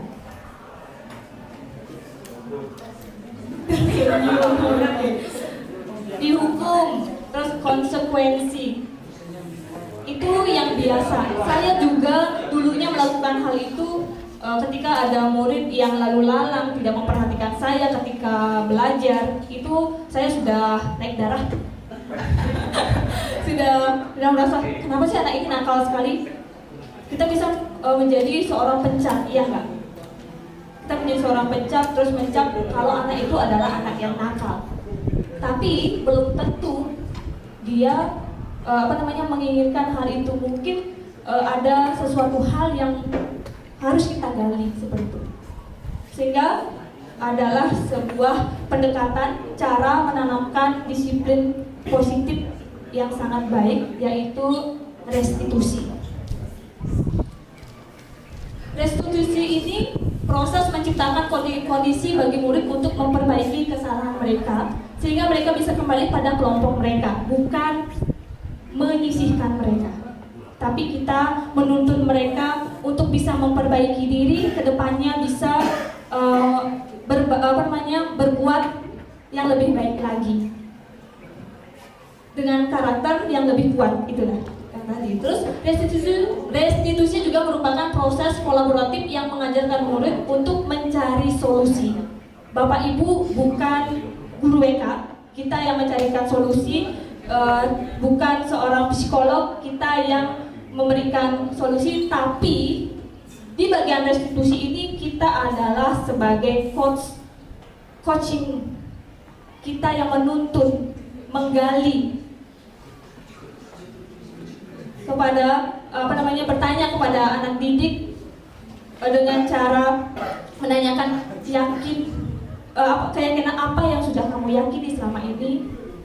Lalu dengan itu mereka bisa menggali atau mencari sebuah solusi dari permasalahan yang dia buat, bukan karena kita yang memaksa atau dari faktor eksternal seperti itu. Dan membantu murid berpikir tentang orang seperti apa yang mereka ingin menjadi tujuan mulianya, dan bagaimana mereka harus memperlakukan orang lain. Ya, seperti yang tadi saya katakan seperti itu. Restitusi akan mengembalikan orang-orang atau murid-murid yang bersalah itu kembali ke kelompoknya dengan karakter yang lebih kuat lagi. Kenapa bisa seperti itu? Saya akan jelaskan satu-satu ciri-ciri restitusi. Ada 9 di sini. Yang pertama, ada bukan untuk menebus kesalahan, namun untuk belajar dari kesalahan. Jadi ketika ada anak yang telat masuk ke jam pembelajaran kita tidak memberikan masuk ke kelas, tapi kita suruh mereka diam di kelas. Apakah itu benar? Iya, di luar kelas. Itu mereka tidak akan mendapatkan apa-apa dari kesalahan mereka. Seperti itu. Seumpama lagi, ada anak yang berkelahi, adu jotos. Dia duluan. Apakah dengan dia yang duluan dijotos, apakah yang lainnya harus menjotos duluan agar impas? Kan tidak seperti itu. Namun, kita sebagai guru diminta untuk menuntun anak agar dari kesalahan tersebut dia bisa belajar, memperbaiki diri, mempunyai karakter yang lebih kuat lagi. Seperti itu. Terus yang kedua, memperbaiki hukuman. Memperbaiki hubungan. Seperti tadi, ada yang jadi jotos. Kalau dia dipukul, dia mukul, kamu pukul balik. Apakah itu bisa memperbaiki hubungan? Tidak. Jadi, yang dilakukan adalah melakukan restitusi. Kenapa bisa hal tersebut terjadi? Kita di sini tidak mencari benar salah, siapa yang salah, siapa yang benar. Kalau kita melakukan hal tersebut, itu mereka jadi gontok-gontokan lagi.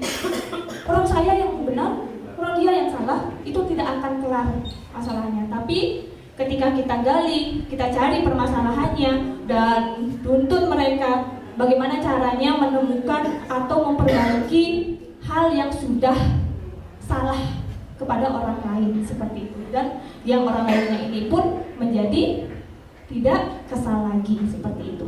Terus yang ketiga, restitusi itu sebuah tawaran, bukan paksaan. Ketika ibu bapak guru melakukan restitusi tapi masih melakukan paksaan, itu bukan restitusi namanya, tapi restitusi yang dipaksakan. Ya, kalau apapun yang dipaksakan itu endingnya tidak baik. Tapi caranya adalah kita memberikan tawaran kepada mereka, bertanya kepada mereka, "Nak, kamu pasti mempunyai nilai yang lebih. Apa sih yang kamu percayai selama ini?" Kata-kata yang seperti itu yang kita tawarkan. "Nak, apa yang kamu lakukan itu memang salah, tapi semua orang pasti pernah melakukan kesalahan. Sekarang, bagaimana caranya kamu bisa memperbaiki kesalahan tersebut?" Begitu. Jadi kita yang memberikan tawaran-tawaran, menggali, menuntut mereka agar mau mencari solusi untuk permasalahan yang mereka hadapi, bukan kita yang memberikan solusi. Seperti itu. Seperti yang kata teman-teman saya yang dulu mengatakan bahwa ketika kita dihukum itu merasa menyakiti diri sendiri, merasa terbebani. Jadi ketika kita bilang kamu memecahkan pas, kamu harus ganti, apakah itu selesai? Tidak. Ternyata itu tidak selesai. Karakternya tidak, udah impas dong jadinya kalau saya memecahkan, saya ganti lagi. Tapi tidak memupuk karakter mereka, yaitu bertanggung jawab. Seperti itu. Yang keempat, restitusi menuntut untuk melihat ke dalam diri. Nah, ini yang paling penting juga. Restitusi itu menuntun dengan cara kita melihat dirinya.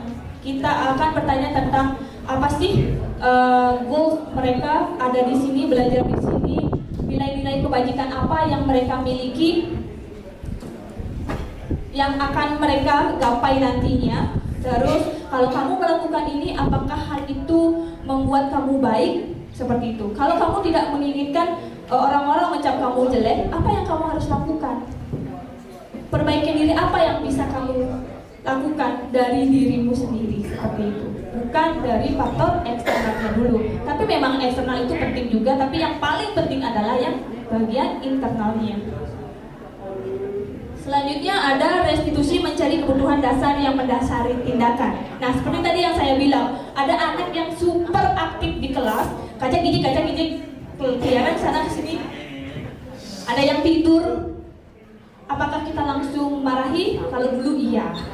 Sebelum saya ada di pendidikan guru penggerak, saya melakukan itu.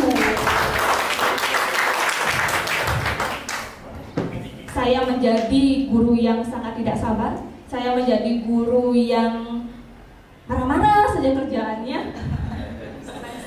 Iya, stres sendiri, sudah di rumah stres, masa di sekolah stres lagi kan?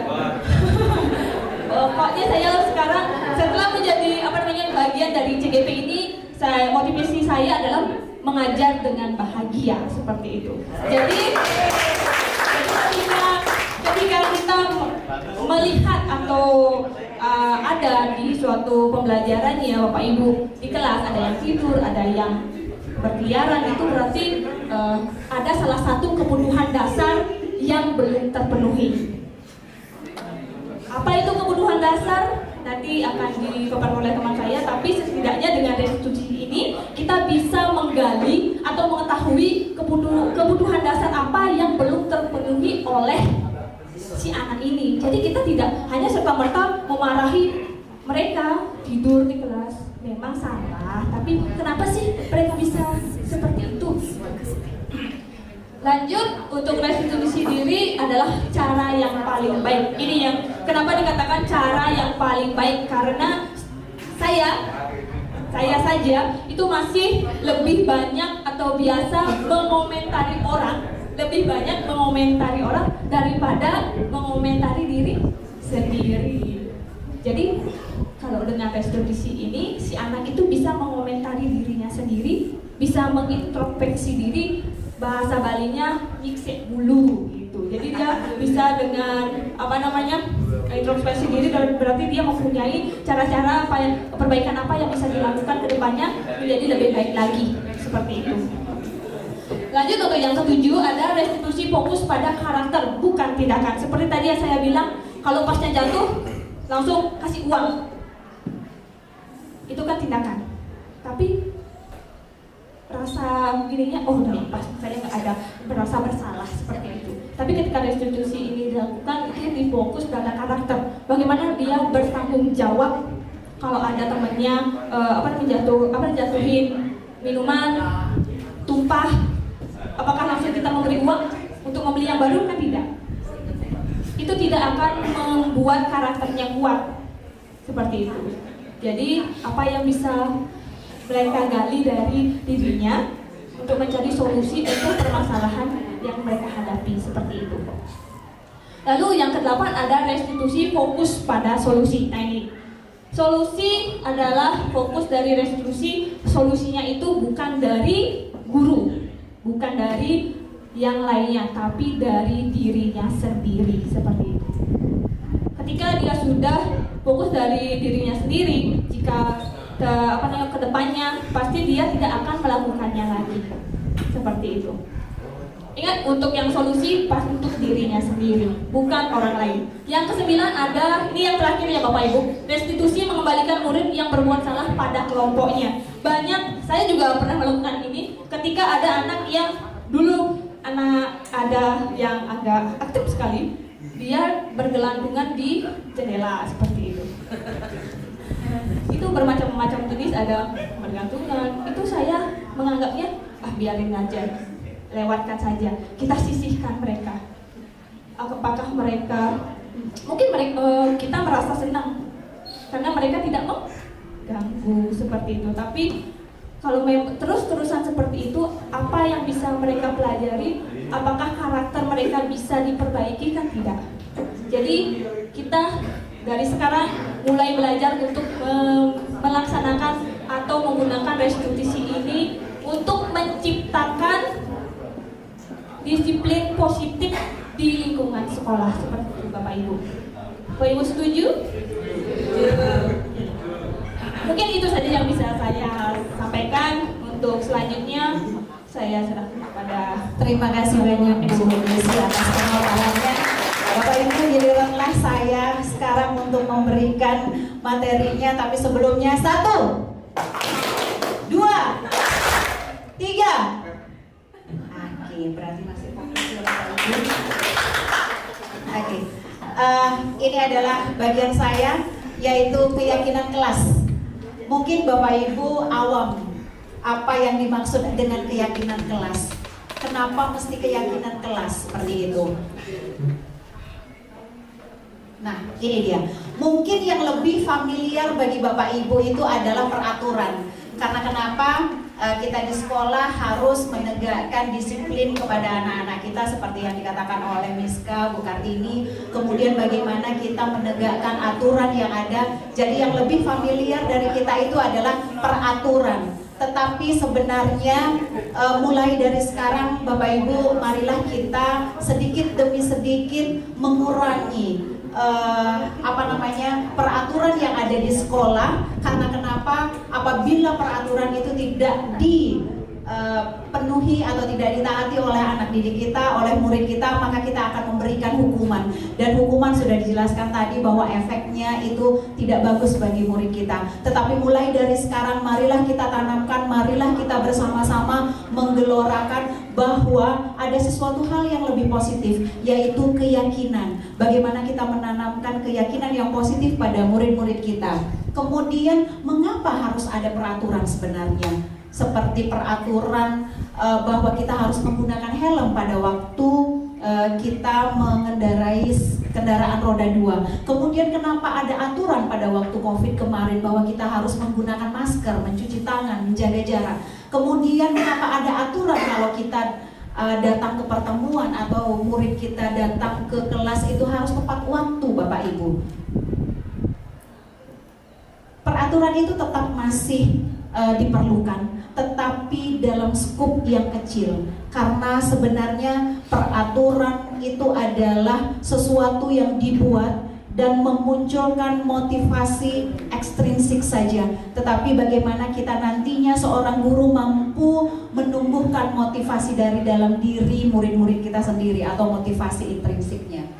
Nah, apa sebenarnya perbedaan antara peraturan dengan keyakinan? Marilah kita sama-sama berusaha menggeser ke kanan dari yang sehari-hari kita selalu berpatokan pada aturan dan aturan, kemudian hukuman yang kita berikan. Bagaimana kita menggeser ke kanan bahwa kita tanamkan sesuatu yang diyakini oleh murid-murid kita, sehingga sesuatu yang diyakini kemudian dia merasa benar dan mereka bisa melaksanakannya setiap hari. Peraturan itu adalah patokan yang dibuat untuk membatasi, Bapak Ibu. Jadi anak-anak kita tidak boleh memakai sepatu selain berwarna hitam. Itu batasannya, itu aturan yang kita punya.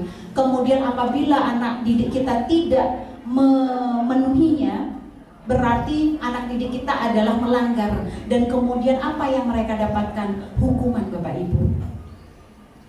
Mulailah kita bergeser bahwa marilah kita tanamkan sesuatu hal yang positif kepada anak didik kita.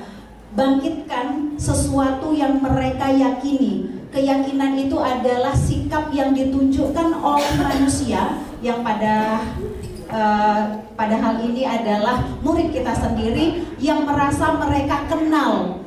Jadi sesuatu yang kita yakini, sesuatu yang murid yakini berarti mereka kenal. Itu yang pertama. Kemudian dan menyimpulkan bahwa apa yang mereka kenal itu adalah hal yang benar, Bapak Ibu. Jadi mulai dari sekarang tanamkanlah itu, apa yang anak-anak yakini. Bukan apa aturannya di sekolah ini, tapi apa yang anak-anak yakini kebenarannya. Seperti itu. Marilah kita bergeser, Bapak Ibu. Kemudian peraturan itu seperti tadi adalah hanya motivasi ekstrinsik, motivasi dari luar, bahwa kita selalu mengingatkan ada aturan, kemudian nanti hukumannya seperti apa. Jadi mungkin pada waktu itu mereka akan mengatakan iya seperti anak-anak kita pada pagi hari ini. Iya Bapak. Kemudian besoknya mungkin dia akan lupa, kemudian mereka akan mengulangi hal yang sama. Tetapi apabila motivasi itu berasal dari dalam diri anak didik kita dan mereka meyakini bahwa itu adalah benar, maka mereka akan melakukannya tanpa suruhan dari orang lain. Itu yang akan kita tumbuhkan bersama, itu yang akan kita bangun bersama di sekolah ini. Seperti itu Bapak Ibu. Ciri-ciri peraturan itu seperti apa Bapak Ibu? Kita sudah tahu bahwa peraturan banyak sekali yang ada di sekolah kita. Cirinya itu adalah lebih rinci dan konkret seperti tadi. Anak-anak tidak boleh memakai, di selain hari Jumat tidak boleh memakai sepatu selain berwarna hitam. Itu adalah aturan yang ada di sekolah ini. itu lebih konkret, tidak memakai sepatu selain berwarna hitam. Jadi lebih rinci dan lebih konkret. Tetapi kalau keyakinan itu bersifat lebih abstrak. Jadi apa sebenarnya keyakinan yang mereka yakini dan itu adalah benar? Lagi sebentar kita akan lihat bersama. Kemudian peraturan biasanya dalam bentuk negatif, pernyataan-pernyataan negatif. Dilarang memakai sepatu berwarna, dilarang memakai baju yang terlalu sempit, tidak boleh, dan tidak dan jangan yang lainnya.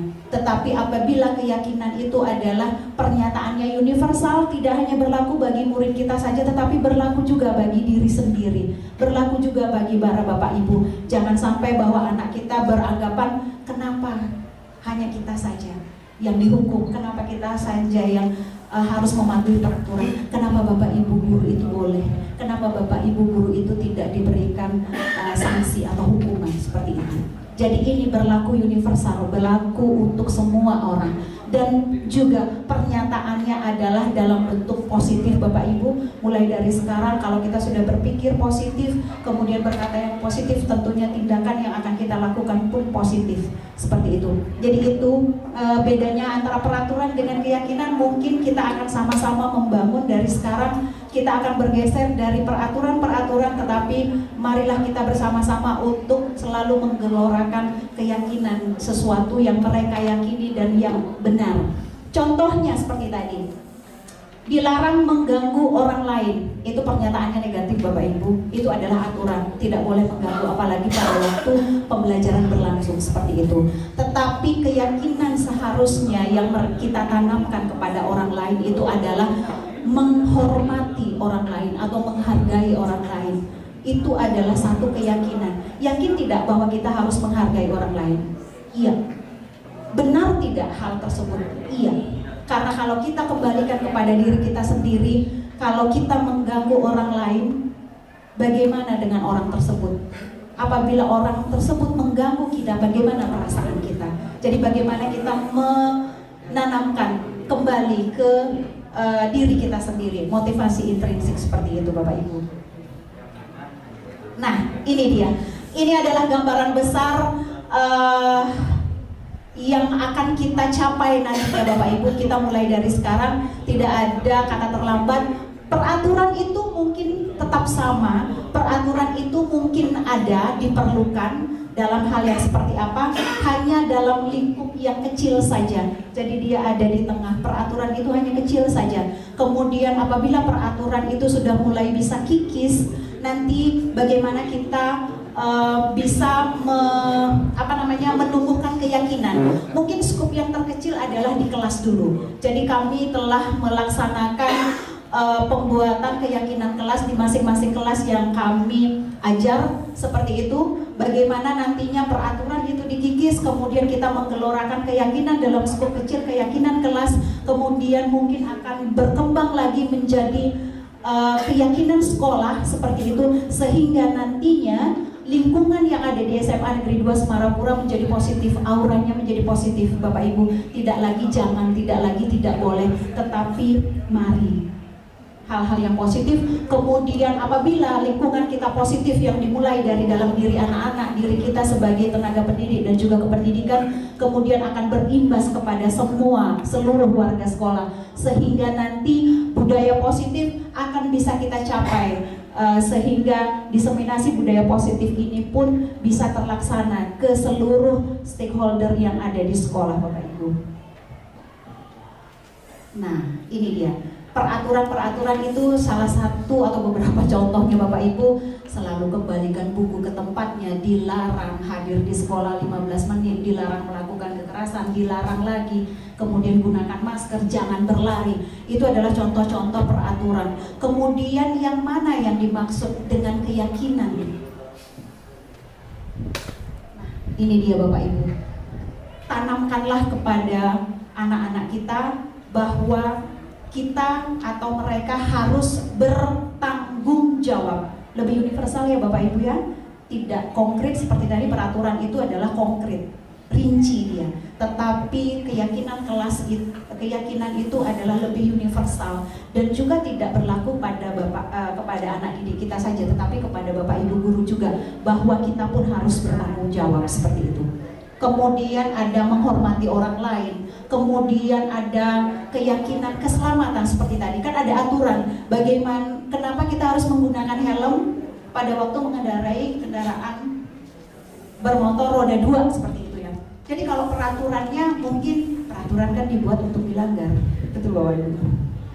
Jadi ada stigma seperti itu di masyarakat, peraturan dibuat untuk dilanggar. Tetapi begitu kita menekankan bahwa keyakinan apa yang ada sebenarnya di sana, ternyata keyakinan yang ada itu adalah keselamatan. Kalau keselamatan itu sudah diyakini dan itu benar, tidak disuruh pun kita pasti akan menggunakan helm pada waktu kita mengendarai sepeda motor roda 2, walaupun jaraknya hanya beberapa meter saja dari sekolah, seperti itu Bapak Ibu. Kemudian ada kesehatan juga seperti tadi, menggunakan masker. Mungkin ada beberapa bapak ibu guru yang masih menggunakan masker karena kondisi yang tidak memungkinkan. Kemudian saya yakin bahwa apabila saya dengan kondisi yang tidak memungkinkan, kemudian saya berinteraksi dengan orang lain, dan itu akan mengganggu kesehatan orang lain. Jadi tanpa disuruh pun. Tetapi kalau kemarin itu adalah aturan, kita harus menggunakan masker, kemanapun kita harus menggunakan masker. Tetapi yang ini adalah keyakinan. Saya karena merasa sehat, saya tidak menggunakan masker. Seperti itu Bapak Ibu. Kemudian ada keamanan juga dan lain sebagainya. Jadi inilah yang akan kita himbau, inilah yang akan kita tumbuhkan kepada anak didik kita, apa yang dimaksud dengan keyakinan. Kemudian untuk khusus di keyakinan kelas, setelah selesai presentasi dari ke-10 rekan kami CGP Angkatan 7 akan kami tayangkan beberapa contoh keyakinan kelas yang sudah kami bangun dengan anak-anak di kelas kami. Nah, itu dia bagian saya Bapak Ibu untuk keyakinan kelas hari ini, dan terima kasih atas perhatiannya. Dan saya kembalikan untuk presentasi selanjutnya dari Ibu Kadek Nopi Aryati dengan kebutuhan dasar manusia. Silakan.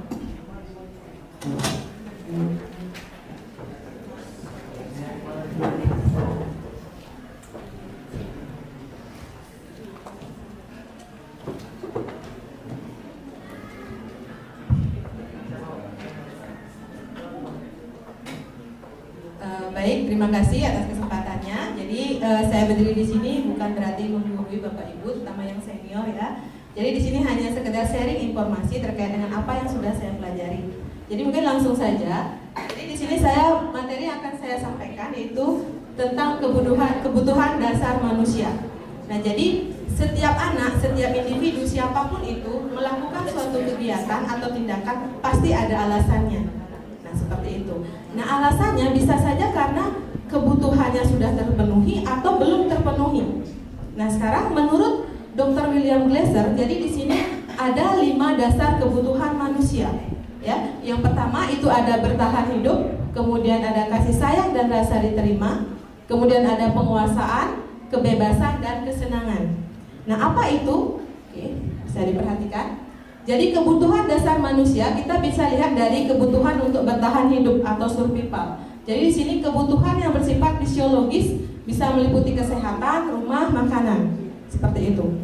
Nah, jadi dalam kelas juga kita harus perhatikan 5 kebutuhan dasar ini untuk setiap anak. Jadi mungkin bisa penerapannya ya, kalau di kelas itu misalkan ada jam yang mendapat jam 45 gitu ya, kan timpang dengan jam istirahat ya, diharapkan atau saya sarankan mungkin sebaiknya biarkan anak-anak istirahat dulu, karena nanti takutnya kebutuhan ini tidak bisa kita penuhi ya. Bisa saja siswanya sudah lapar gitu, tapi kita paksa untuk lanjut materi walaupun kita sudah sepakat ya.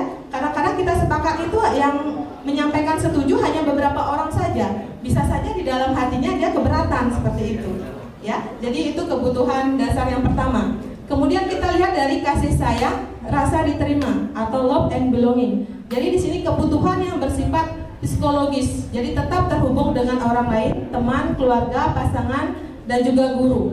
Jadi di sini adanya perhatian. Jadi seseorang bisa berbuat menyimpang itu bisa saja karena kurang perhatian. Ya, jadi diharapkan untuk guru itu bisa bagaimana kita bisa memperhatikan seluruh siswanya. Jadi tidak hanya siswa yang pintar-pintar saja yang kita perhatikan. Seperti itu. Kemudian terkait dengan kebutuhan yang ketiga yaitu penguasaan atau kebutuhan atas pengakuan kemampuannya atau power. Nah, jadi di sini kebutuhan yang berhubungan dengan kekuatan untuk mencapai sesuatu, menjadi terampil atau kompeten, kemudian diakui prestasinya. Jadi ini terlihat dari kebutuhan terkait dengan penguasaan mungkin secara akademik seperti itu. Nah, kemudian yang keempat ada kebebasan, yaitu kebutuhan akan pilihan atau disebut dengan freedom. Jadi di sini kebutuhan akan kemandirian, memiliki pilihan. Nah, ini mungkin yang tantangan besar bagi kita ya, di mana saat proses pembelajaran bagaimana kita bisa menciptakan bahwa siswa itu merasa bebas. Jadi dia bebas untuk memilih. Ya, jadi bebas untuk memilih terutama terkait dengan pembelajaran. Kadang-kadang kita terlalu monoton dalam belajar, jadi siswa itu bosan.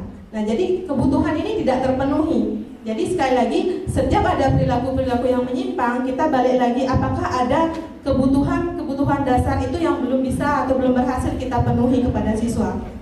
Nah, kemudian yang terakhir yaitu terkait dengan kesenangan atau kebutuhan akan merasa senang atau fun. Nah, jadi di sini kebutuhan untuk mencari kesenangan, bermain, tertawa. Nah, mungkin di kelas juga kadang-kadang anak-anak ketika kita menjelaskan anak-anak tersebut bermain seperti itu. Nah, itu berarti kebutuhan terhadap kesenangannya tidak terpenuhi. Jadi sebagai guru tantangan kita adalah bagaimana dalam proses pembelajaran bisa membuat siswa itu menyenangkan seperti itu. Jadi anak-anak belajar untuk bahagia di dalam kelas ya. Jadi ini juga tantangan bagi saya, bagi kita semua, bagaimana menciptakan proses pembelajaran yang tidak hanya monoton, membosankan, tetapi juga harus menyenangkan. Nah, itu tantangan bagi kita semua ya. Nah, kemudian terkait dengan kebutuhan dasar manusia ini, jadi bagaimana sekarang kita mengidentifikasi dalam proses pembelajaran? Nah, salah satunya itu dengan melakukan apa Pak Ibu? Tes apa? Iya, betul. Tes diagnostis. Jadi diagnostik ya. Jadi kita bisa mendiagnosa apa saja yang mereka butuhkan, apa saja yang kurang, gitu ya. Sehingga itu bisa kita cover di dalam proses pembelajaran. Yang nantinya ada pembelajaran berdasarkan kebutuhan yang sering kita sebut dengan pembelajaran apa? Ya, betul. Pembelajaran berdiferensiasi, betul sekali ya. Jadi pembelajaran yang bisa mengakomodir seluruh kebutuhan dasar manusia. Nah, selanjutnya itu terkait dengan dunia berkualitas. Jadi setelah terpenuhi semua kebutuhannya, yang di sini ada dunia berkualitas. Dunia berkualitas itu maksudnya adalah tempat khusus dalam pikiran kita ya, yang menyimpan gambaran representasi dari semua yang kita harapkan. Jadi apa yang kita impikan, baik itu berupa benda, orang, dan nilai-nilai yang terpenting bagi kita, itu disebut dengan dunia berkualitas. Jadi hal-hal yang kita impikan itu disebut dengan dunia berkualitas. Jadi seperti album foto, di sana hanya ada bagian-bagian yang paling penting di dalam hidup kita. Itu disebut dengan dunia berkualitas. Nah, ini sudah pasti sifatnya unik. Jadi berbeda setiap orang. Setiap orang punya impian yang berbeda, betul ya? Jadi impian setiap orang berbeda. Nah, itu disebut dengan dunia berkualitas. Nah, sekarang bagaimana dengan siswa? Nah, tentu saja, atau murid ya, tentu saja murid di sini dia memiliki dunia berkualitas masing-masing. Nah, peran guru adalah bagaimana menanamkan nilai-nilai kebajikan agar nilai-nilai kebajikan itu berada dalam dunia berkualitasnya siswa.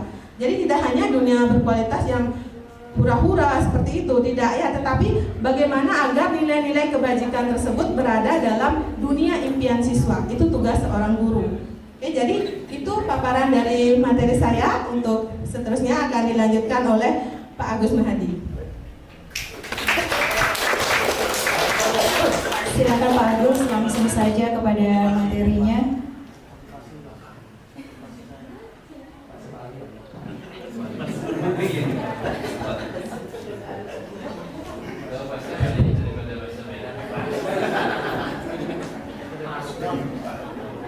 Terima kasih atas kesempatannya.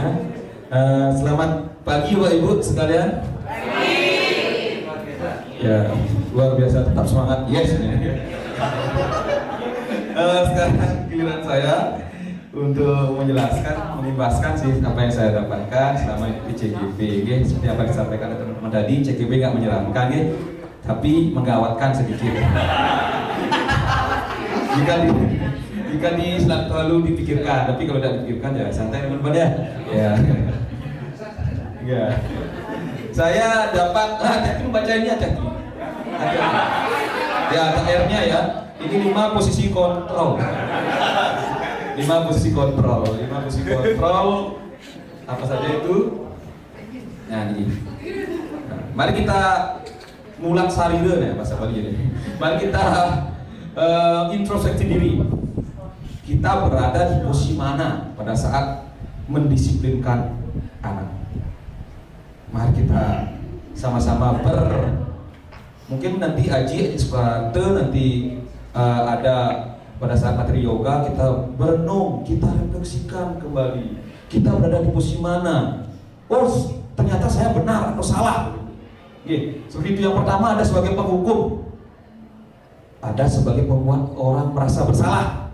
Nah, ada sebagai teman, ada sebagai pemantau, ada sebagai belajar. Bapak Ibu berada di mana? Nah, ya, ya, posisinya di sini, tapi di posisi kontrolnya di mana? Ya, ini posisi kontrol itu semua ya, untuk semuanya. Nah, coba kita bercermin. Sebelum saya ikut CGP, tentunya saya di posisi penghukum. Saya jujur, posisi penghukum. Dan membuat orang merasa bersalah. Apa cirinya itu? Kalau kamu tidak melakukan, awas ya. Itu salah satu bentuk dari kalau kamu nggak buat PR, awas ya, itu penghukum. Terus kalau yang pembuat bersalah, kamu seharusnya kamu sudah tahu, ibu lelah, nah ibu lelah, ayolah dengarkan, please Dena, ayo. Itu siapa kira-kira? Ibu capek, nah ibu capek, itu curhat katanya.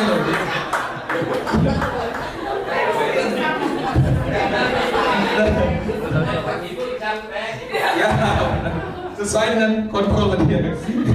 Lalu posisi teman seperti apa? Si teman, ayolah lakukan demi ibu, ayolah nak, ayolah. Masa kamu tidak mau sih? Ibu kan sudah berusaha tuh, itu sebagai teman. Tapi bahasanya lebih humanis ya. Terus lanjut sebagai pemantau. Nah, apa peraturannya?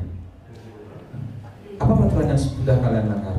Kalau disampaikan, terus itu pemantau. Terus selanjutnya sebagai manajer.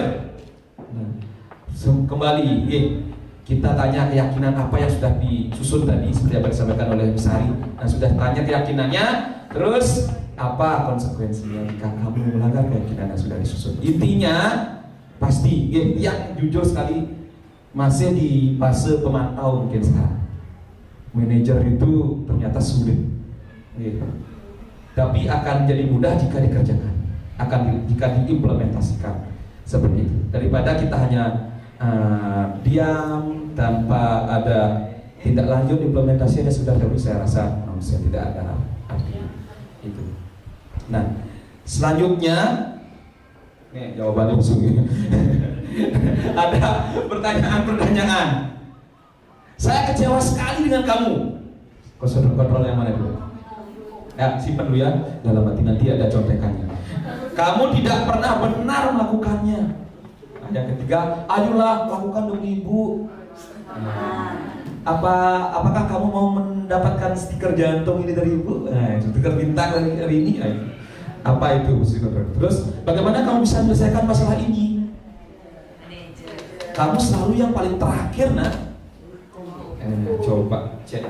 Woi, ternyata benar semuanya, tepuk tangan Bapak Ibu sekalian. Karena tadi kalau nggak salah Kak Gede bilang itu terakhir. Ada Suarniti, itu ya benar ya. Oke, saya dengarkan dulu.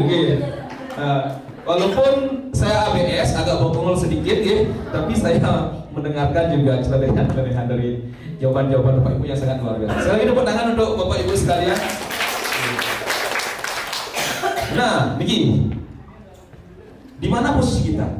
Nah, posisi kita diibaratkan sebagai dua buah lingkaran, ada peraturan, ada pemantau, ada konsekuensi dan hadiah. Terus lingkaran yang kecil kedua ada menilai manajer dan perbaiki. Posisi kita berada di antara, bergerak di antara itu. Bagaimana kita memposisikan diri kita agar bisa seperti itu? Mudah-mudahan bisa. Ayolah mari kita wujudkan, mudah-mudahan kita bisa dan harus bisa, karena untuk meningkatkan kualitas pendidikan ke depan. Nah, tekniknya bagaimana nanti teman saya Bu Sri Artini akan menyampaikan teknik segitiga restitusinya, Bu ya.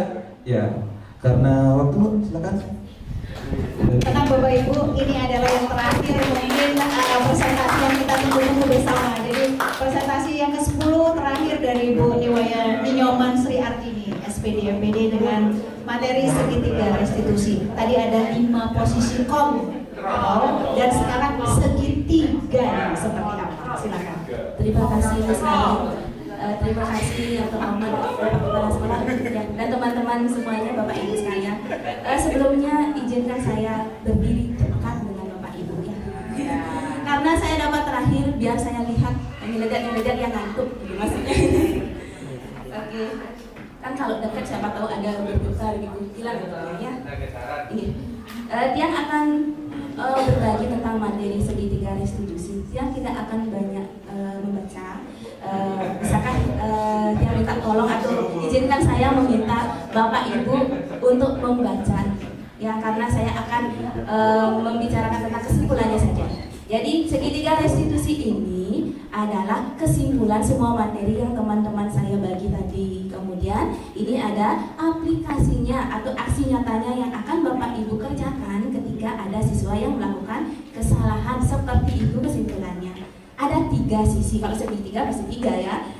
Jadi yang punya segitiga ini namanya Bapak Diane Gosen. Saudaranya nggak ada sini ya, Bapak Diane Gosen namanya. Jadi ada 3 sisi. Yang di bawah menstabilkan identitas, ya Gosen, Diane Gosen. Ya. Kemudian sisi yang di sebelah kiri Bapak Ibu ada validasi kebutuhan. Kemudian ada menanyakan keyakinan. Jadi semua ada kebutuhan dasar, keyakinan, ya. Kemudian menstabilkan identitas. Ini penjelasannya secara lengkap. Nah, untuk menstabilkan identitas itu, jadi ketika anak berbuat salah, sebagian besar itu akan merasa terbebani. Apalagi disebutkan kesalahannya di hadapan orang lain. Jadi dia akan merasa gagal terhadap dirinya. Jadi kita akan berusaha menggeser perasaan gagal itu si anak yang berbuat salah menjadi positif terhadap dirinya. Jadi akan menjadi proses berhasil sepertinya. Ini adalah contoh kalimat dari Bapak Ibu yang bisa ucapkan, sampaikan kepada siswa. Ya, saya baca satu saja. Misalnya yang ini saya paling suka kata-katanya. Bapak atau Ibu tidak tertarik untuk mencari siapa yang benar ataupun siapa yang salah dalam masalah ini. Tetapi Ibu lebih tertarik untuk kita menyelesaikan masalah ini. Itu yang saya paling suka kata-katanya. Saya pakai kemarin untuk membuat tugas. Ya, mungkin Bapak Ibu punya versi yang lain, punya gaya yang lain, silakan dipakai. Yang penting ini contohnya saja. Okay? Tidak takut melaksanakan ini. Kemudian yang kedua, yaitu validasi kebutuhan. Mohon maaf saya agak cepat karena saya dikasih waktu 5 menit saja. Karena yang terakhir yang botor saya. Validasi kebutuhan ini untuk mengenali kebutuhan dasar si anak. Kenapa sih dia berbuat salah? Mungkin dia di kelas itu makan, padahal kita nggak ada melarang ya. Kalau peraturannya ya, kita bicara peraturan tidak boleh makan di kelas. Mungkin dia lapar banget karena jam makannya tuh lewat atau nggak sempat sarapan. Jadi kita harus tahu dulu gali kebutuhan apa yang belum dipenuhi gitu. Setelah kita gali, kita akan menemukan cara-cara yang efektif supaya si anak itu tidak mengulang kesalahannya. Itu tujuannya ya. Jadi inilah tujuan dari sisi kedua, validasi kebutuhan apa anak itu ingin perhatian dari kita, apa ingin cinta dari kita, kasih sayang, dia merasa kurang. Jadi kita gali dulu sebelum kita menjudge dia. Ini sih kamu begini karena nggak boleh begini, kamu begini, tidak boleh, dilarang seperti itu. Jadi gali dulu. Jadi ini idealnya validasi kebutuhan ini kita harus tahu apa yang mereka harapkan sehingga mereka berbuat kesalahan seperti itu. Jadi contoh kalimatnya seperti ini. Ya, kalau saya suka dengan yang ini. Yang kalimat nomor 2 dari terakhir. Contohnya dia kan kasusnya memukul. Maukah kamu belajar cara lain untuk mendapatkan yang kamu butuhkan tanpa memukul atau tanpa berbuat kekerasan seperti itu? Maukah kamu? Atau mari kita bicarakan. adakah cara lain supaya kamu bisa melakukan hal yang lebih baik selain memukul seperti itu untuk mendapatkan apa yang kamu ingin seperti itu ya. Contohnya itu saya suka jadi versi yang lain mungkin Bapak Ibu punya ya. Contohnya seperti itu bisa dipakai ataupun punya gaya yang lainnya. Selanjutnya ini yang terakhir sesuai dengan yang dipaparkan oleh Miss Ari tadi, ada keyakinan kelas, peraturan tetap ada. Jadi peraturan itu nanti akan berkembang menjadi keyakinan. Keyakinan itu akan membuat menjadi lingkungan yang positif dan ujung-ujungnya membudaya menjadi budaya yang positif. Jadi ini kenapa kesalahan yang itu harus ditanyakan apa landasannya, apa alasannya supaya si anak ini bisa menghubungkan dengan norma atau nilai yang mereka percayai. Nilai apa sih yang mereka percayai? Sesuatu yang positif bukan yang negatif ya. Gurunya bisa berkata seperti ini. Ya, mungkin Bapak Ibu pernah melakukan seperti ini sebenarnya. Saya yakin pernah ya. Pernah ya. Kalau saya jujur setelah CGP baru pernah. Mungkin beda kalimat gitu maksudnya ya. Ya, jadi keyakinan nilai-nilai universal apa yang telah kita sepakati seperti itu. Kemudian apa yang kamu rasakan ketika melakukan itu sehingga kamu ingin menjadi orang seperti apa? Sebenarnya kamu melakukan itu tujuannya apa? Ingin menjadi apa? Apa ingin disayang? Apa ingin terkenal? Atau ingin mendapat penghargaan? Harus digali lagi, harus ditanyakan. Nah, dari segitiga ini sebenarnya tidak kaku melaksanakan ya, tidak harus dari tahap 1, sesi 1, 2 dan 3 enggak. Jadi boleh dengan cara dari ini dulu kita melihat situasi anak, boleh dari sisi yang kiri, kemudian sisi yang kanan kalau belum tercapai turun lagi ke sisi yang bawah. Kalau sisi bawah udah lancar, kita rasa sisi 2 enggak perlu, langsung ada keyakinan gitu. Tidak perlu kaku ya dari ketiga negara itu. Dan Bapak Ibu banyak sudah melakukan hal seperti ini walaupun belum tahu teori segitiga restitusi. Nah, ketika merasa mandek atau merasa macet ya, kita melakukan segitiga restitusinya. Ini ada contoh kalimat intervensi untuk si anak supaya anak itu tidak melebar lagi ke hal yang lain, supaya kefokus lagi kita mencapai ke keyakinan ya. Ini ada contoh-contoh kalimatnya. Jadi saya berharap Bapak Ibu bisa membacanya. Jika tidak cukup waktu membaca, kami akan berikan slide ini kepada Bapak Ibu. Kita share PPT-nya ya, karena waktunya terbatas. Bisa Bapak Ibu saya lanjutkan? Terima kasih. Niki, kesimpulannya bisa dibaca. Jadi kesimpulannya, segitiga restitusi ini tidak serta-merta seperti sulap simsalabim set jadi enggak. Ini perlu waktu dan proses yang tidak sebentar dan perlu kerjasama dari semua warga sekolah, tidak memandang PNS dan PNS semuanya, sampai Ibu Nur juga, sampai Pak Satpam juga semuanya ya, juga dari orang tua juga semuanya. Jadi kita harapkan kita saling rangkul untuk mencapai ya semuanya.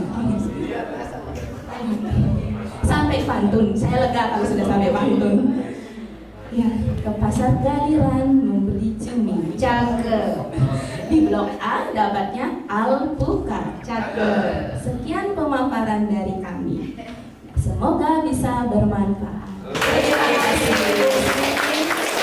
Telah menutup presentasi kita pada pagi hari ini, tetapi mohon bersabar dulu Bapak Ibu sebentar saja, bahwa kami akan sharing sedikit mengenai penerapan budaya positif, terutamanya keyakinan kelas yang telah kami lakukan masing-masing di kelas yang berbeda. Jadi mohon izin untuk menayangkan beberapa dokumentasi kami terkait pembuatan keyakinan kelas.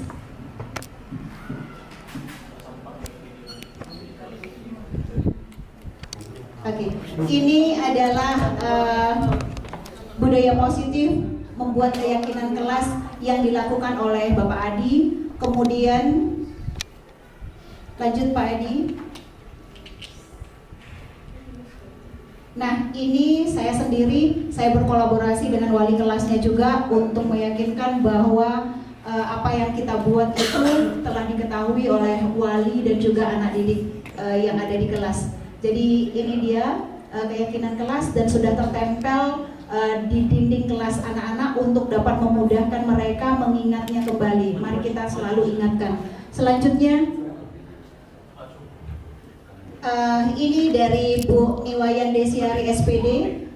Nah, ternyata kita masuk atau mengikuti program guru penggerak ini menjadi sangat kreatif Bapak Ibu. Tidak hanya murid saja yang belajar, tetapi kita pun belajar. Program guru penggerak ini menjadi sangat kreatif Bapak Ibu. Tidak hanya murid saja yang belajar, tetapi kita pun belajar. Terima kasih sharingnya Ibu Dayu Langsmi, mentor kami semua, bahwa dari yang tidak bisa kami menjadi bisa, dari yang tidak kreatif kami menjadi kreatif. Seperti inilah apa yang telah kita buat, yaitu dari yang PowerPoint, tetapi sekarang sudah meningkat sedikit menjadi Canva. Mungkin Bu Desi ada yang ingin disampaikan untuk pembuatan keyakinan kelasnya. Terima kasih untuk di bagian saya. Saya membuat sebuah keyakinan kelas dengan menempelkannya di pohon keyakinan. Jadi kita buat di bagian di pohon keyakinannya. Saya lakukan di kelas 11 MIPA 6. Di kegiatan pertama saya menyampaikan pada siswa tujuan dari pembuatan keyakinan kelasnya, lalu akan ditempelkan di pohon keyakinan ketika sudah disimpulkan atau dari beberapa keyakinan dari masing-masing itu dijadikan satu, itu akan disimpulkan terus ditempelkan di pohon keyakinannya. Untuk yang kedua, mereka sedang menuliskan keyakinan kelas yang mereka yakini dan akan mereka sedang menuliskan keyakinan kelas sesuai dengan nilai-nilai kebajikan yang sudah saya sampaikan seperti itu. Terus kegiatan yang ketiga, mereka menempel-nempelkannya di bagian di papan tulis tersebut. Setelah itu di bagian keempatnya, nah setelah ini ada spasinya yang saya tidak sampaikan karena di sana saya bersama anak-anak itu menyepakati bagian mana yang sama itu akan dijadikan satu seperti itu. Setelah itu baru ditempelkan di pohon keyakinannya dan dibacakan oleh salah satu temannya. Nah yang terakhir, kegiatan yang kelima, ya keyakinan kelasnya sudah disepakati dan akan dilakukan di pembelajaran berikutnya seperti itu dan diyakini untuk bersama. Terima kasih. Terima kasih Bu Desi. Kami lanjutkan lagi untuk keyakinan kelas yang lain adalah budaya positif menyusun keyakinan kelas oleh Bapak Fernandes Erika. Ini dia. Ada di kelas 10 berapa Bapak? 11? Oh 12 IPS.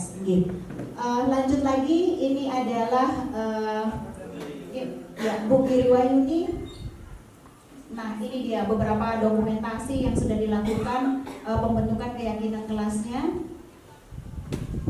Nah ini dia, salam dan bahagia.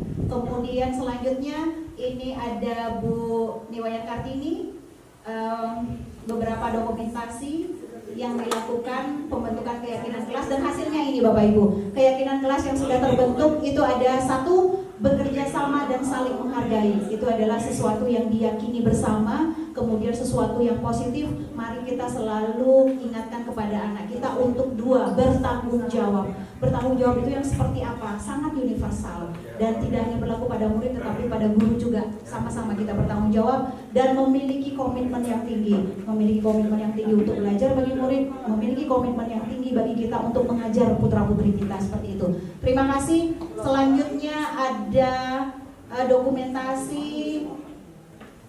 pembuatan keyakinan kelas dari, nah ini dari siapa ya? Iya, dari Bu Nopi Ariati. Nah itu dia, ibunya sudah terlihat, sudah. Kemudian mungkin akan tidak ada di 12 IPA 3. Kemudian selanjutnya ada budaya positif keyakinan kelas dari Bapak Ganteng Safri. Ya. Terima kasih Bapak sudah ikut budaya kita memakai pakaian adat kami di 12 MIPA 6. Selanjutnya Nah, ini dia Bu Sri. Kita masih bersama Bu Sri ada di kelas 10D. Mungkin nanti bersama Wali kita akan kembali gelorakan di 10D. Kemudian nah, ini dia keyakinan kelas yang telah dihasilkan.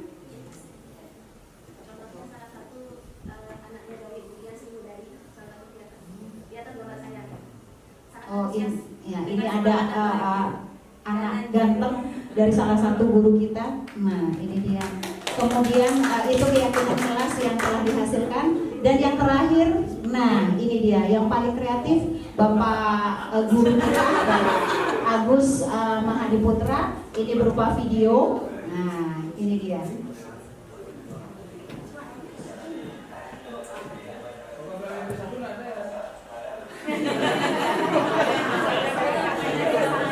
Mohon izin Bapak, mungkin ada Bapak Ibu yang mengajar di 12 BB1. Kebetulan nggak ada. Mudah-mudahan di CGP selanjutnya di angkatan 8 akan ada dan kita bisa membuat keyakinan kelas yang ada di sana. Iya, betul.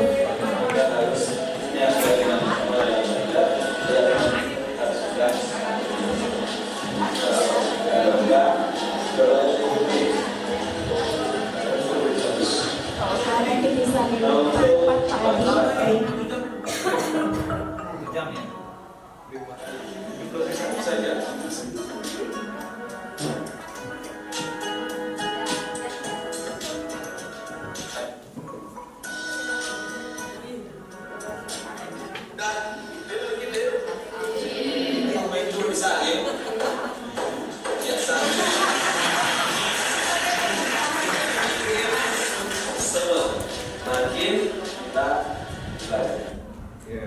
Ya, terima kasih dan berikan kesukaan yang meriah buat kita semua. Bapak Ibu guru hebat semuanya, tidak ada yang bisa kami sampaikan selain ucapan terima kasih yang sebesar-besarnya atas dukungan, motivasi yang Bapak Ibu berikan.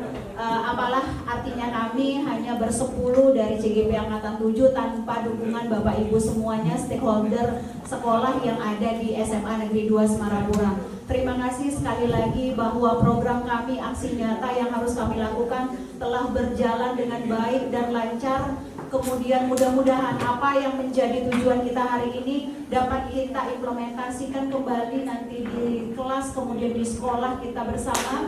Dan nantinya budaya positif itu akan menjadi suatu budaya yang ada di sekolah kita. Tidak hanya di sekolah, tetapi juga akan menjadi motivasi kita, tidak hanya siswa, dan kita akan bawa kemana-mana. Seperti apa budaya positif yang kita miliki, seperti itulah kita bertingkah laku di masyarakat, dan seperti itulah kita berlaku, bertindak setiap harinya. Sekali lagi Bapak Ibu, terima kasih yang sebesar-besarnya atas kehadiran Bapak Ibu untuk mengikuti kegiatan kita pada pagi hari ini. Saya tutup kegiatan pada pagi hari ini dengan ucapan Parama Santi, Om Santi Santi Santi Om.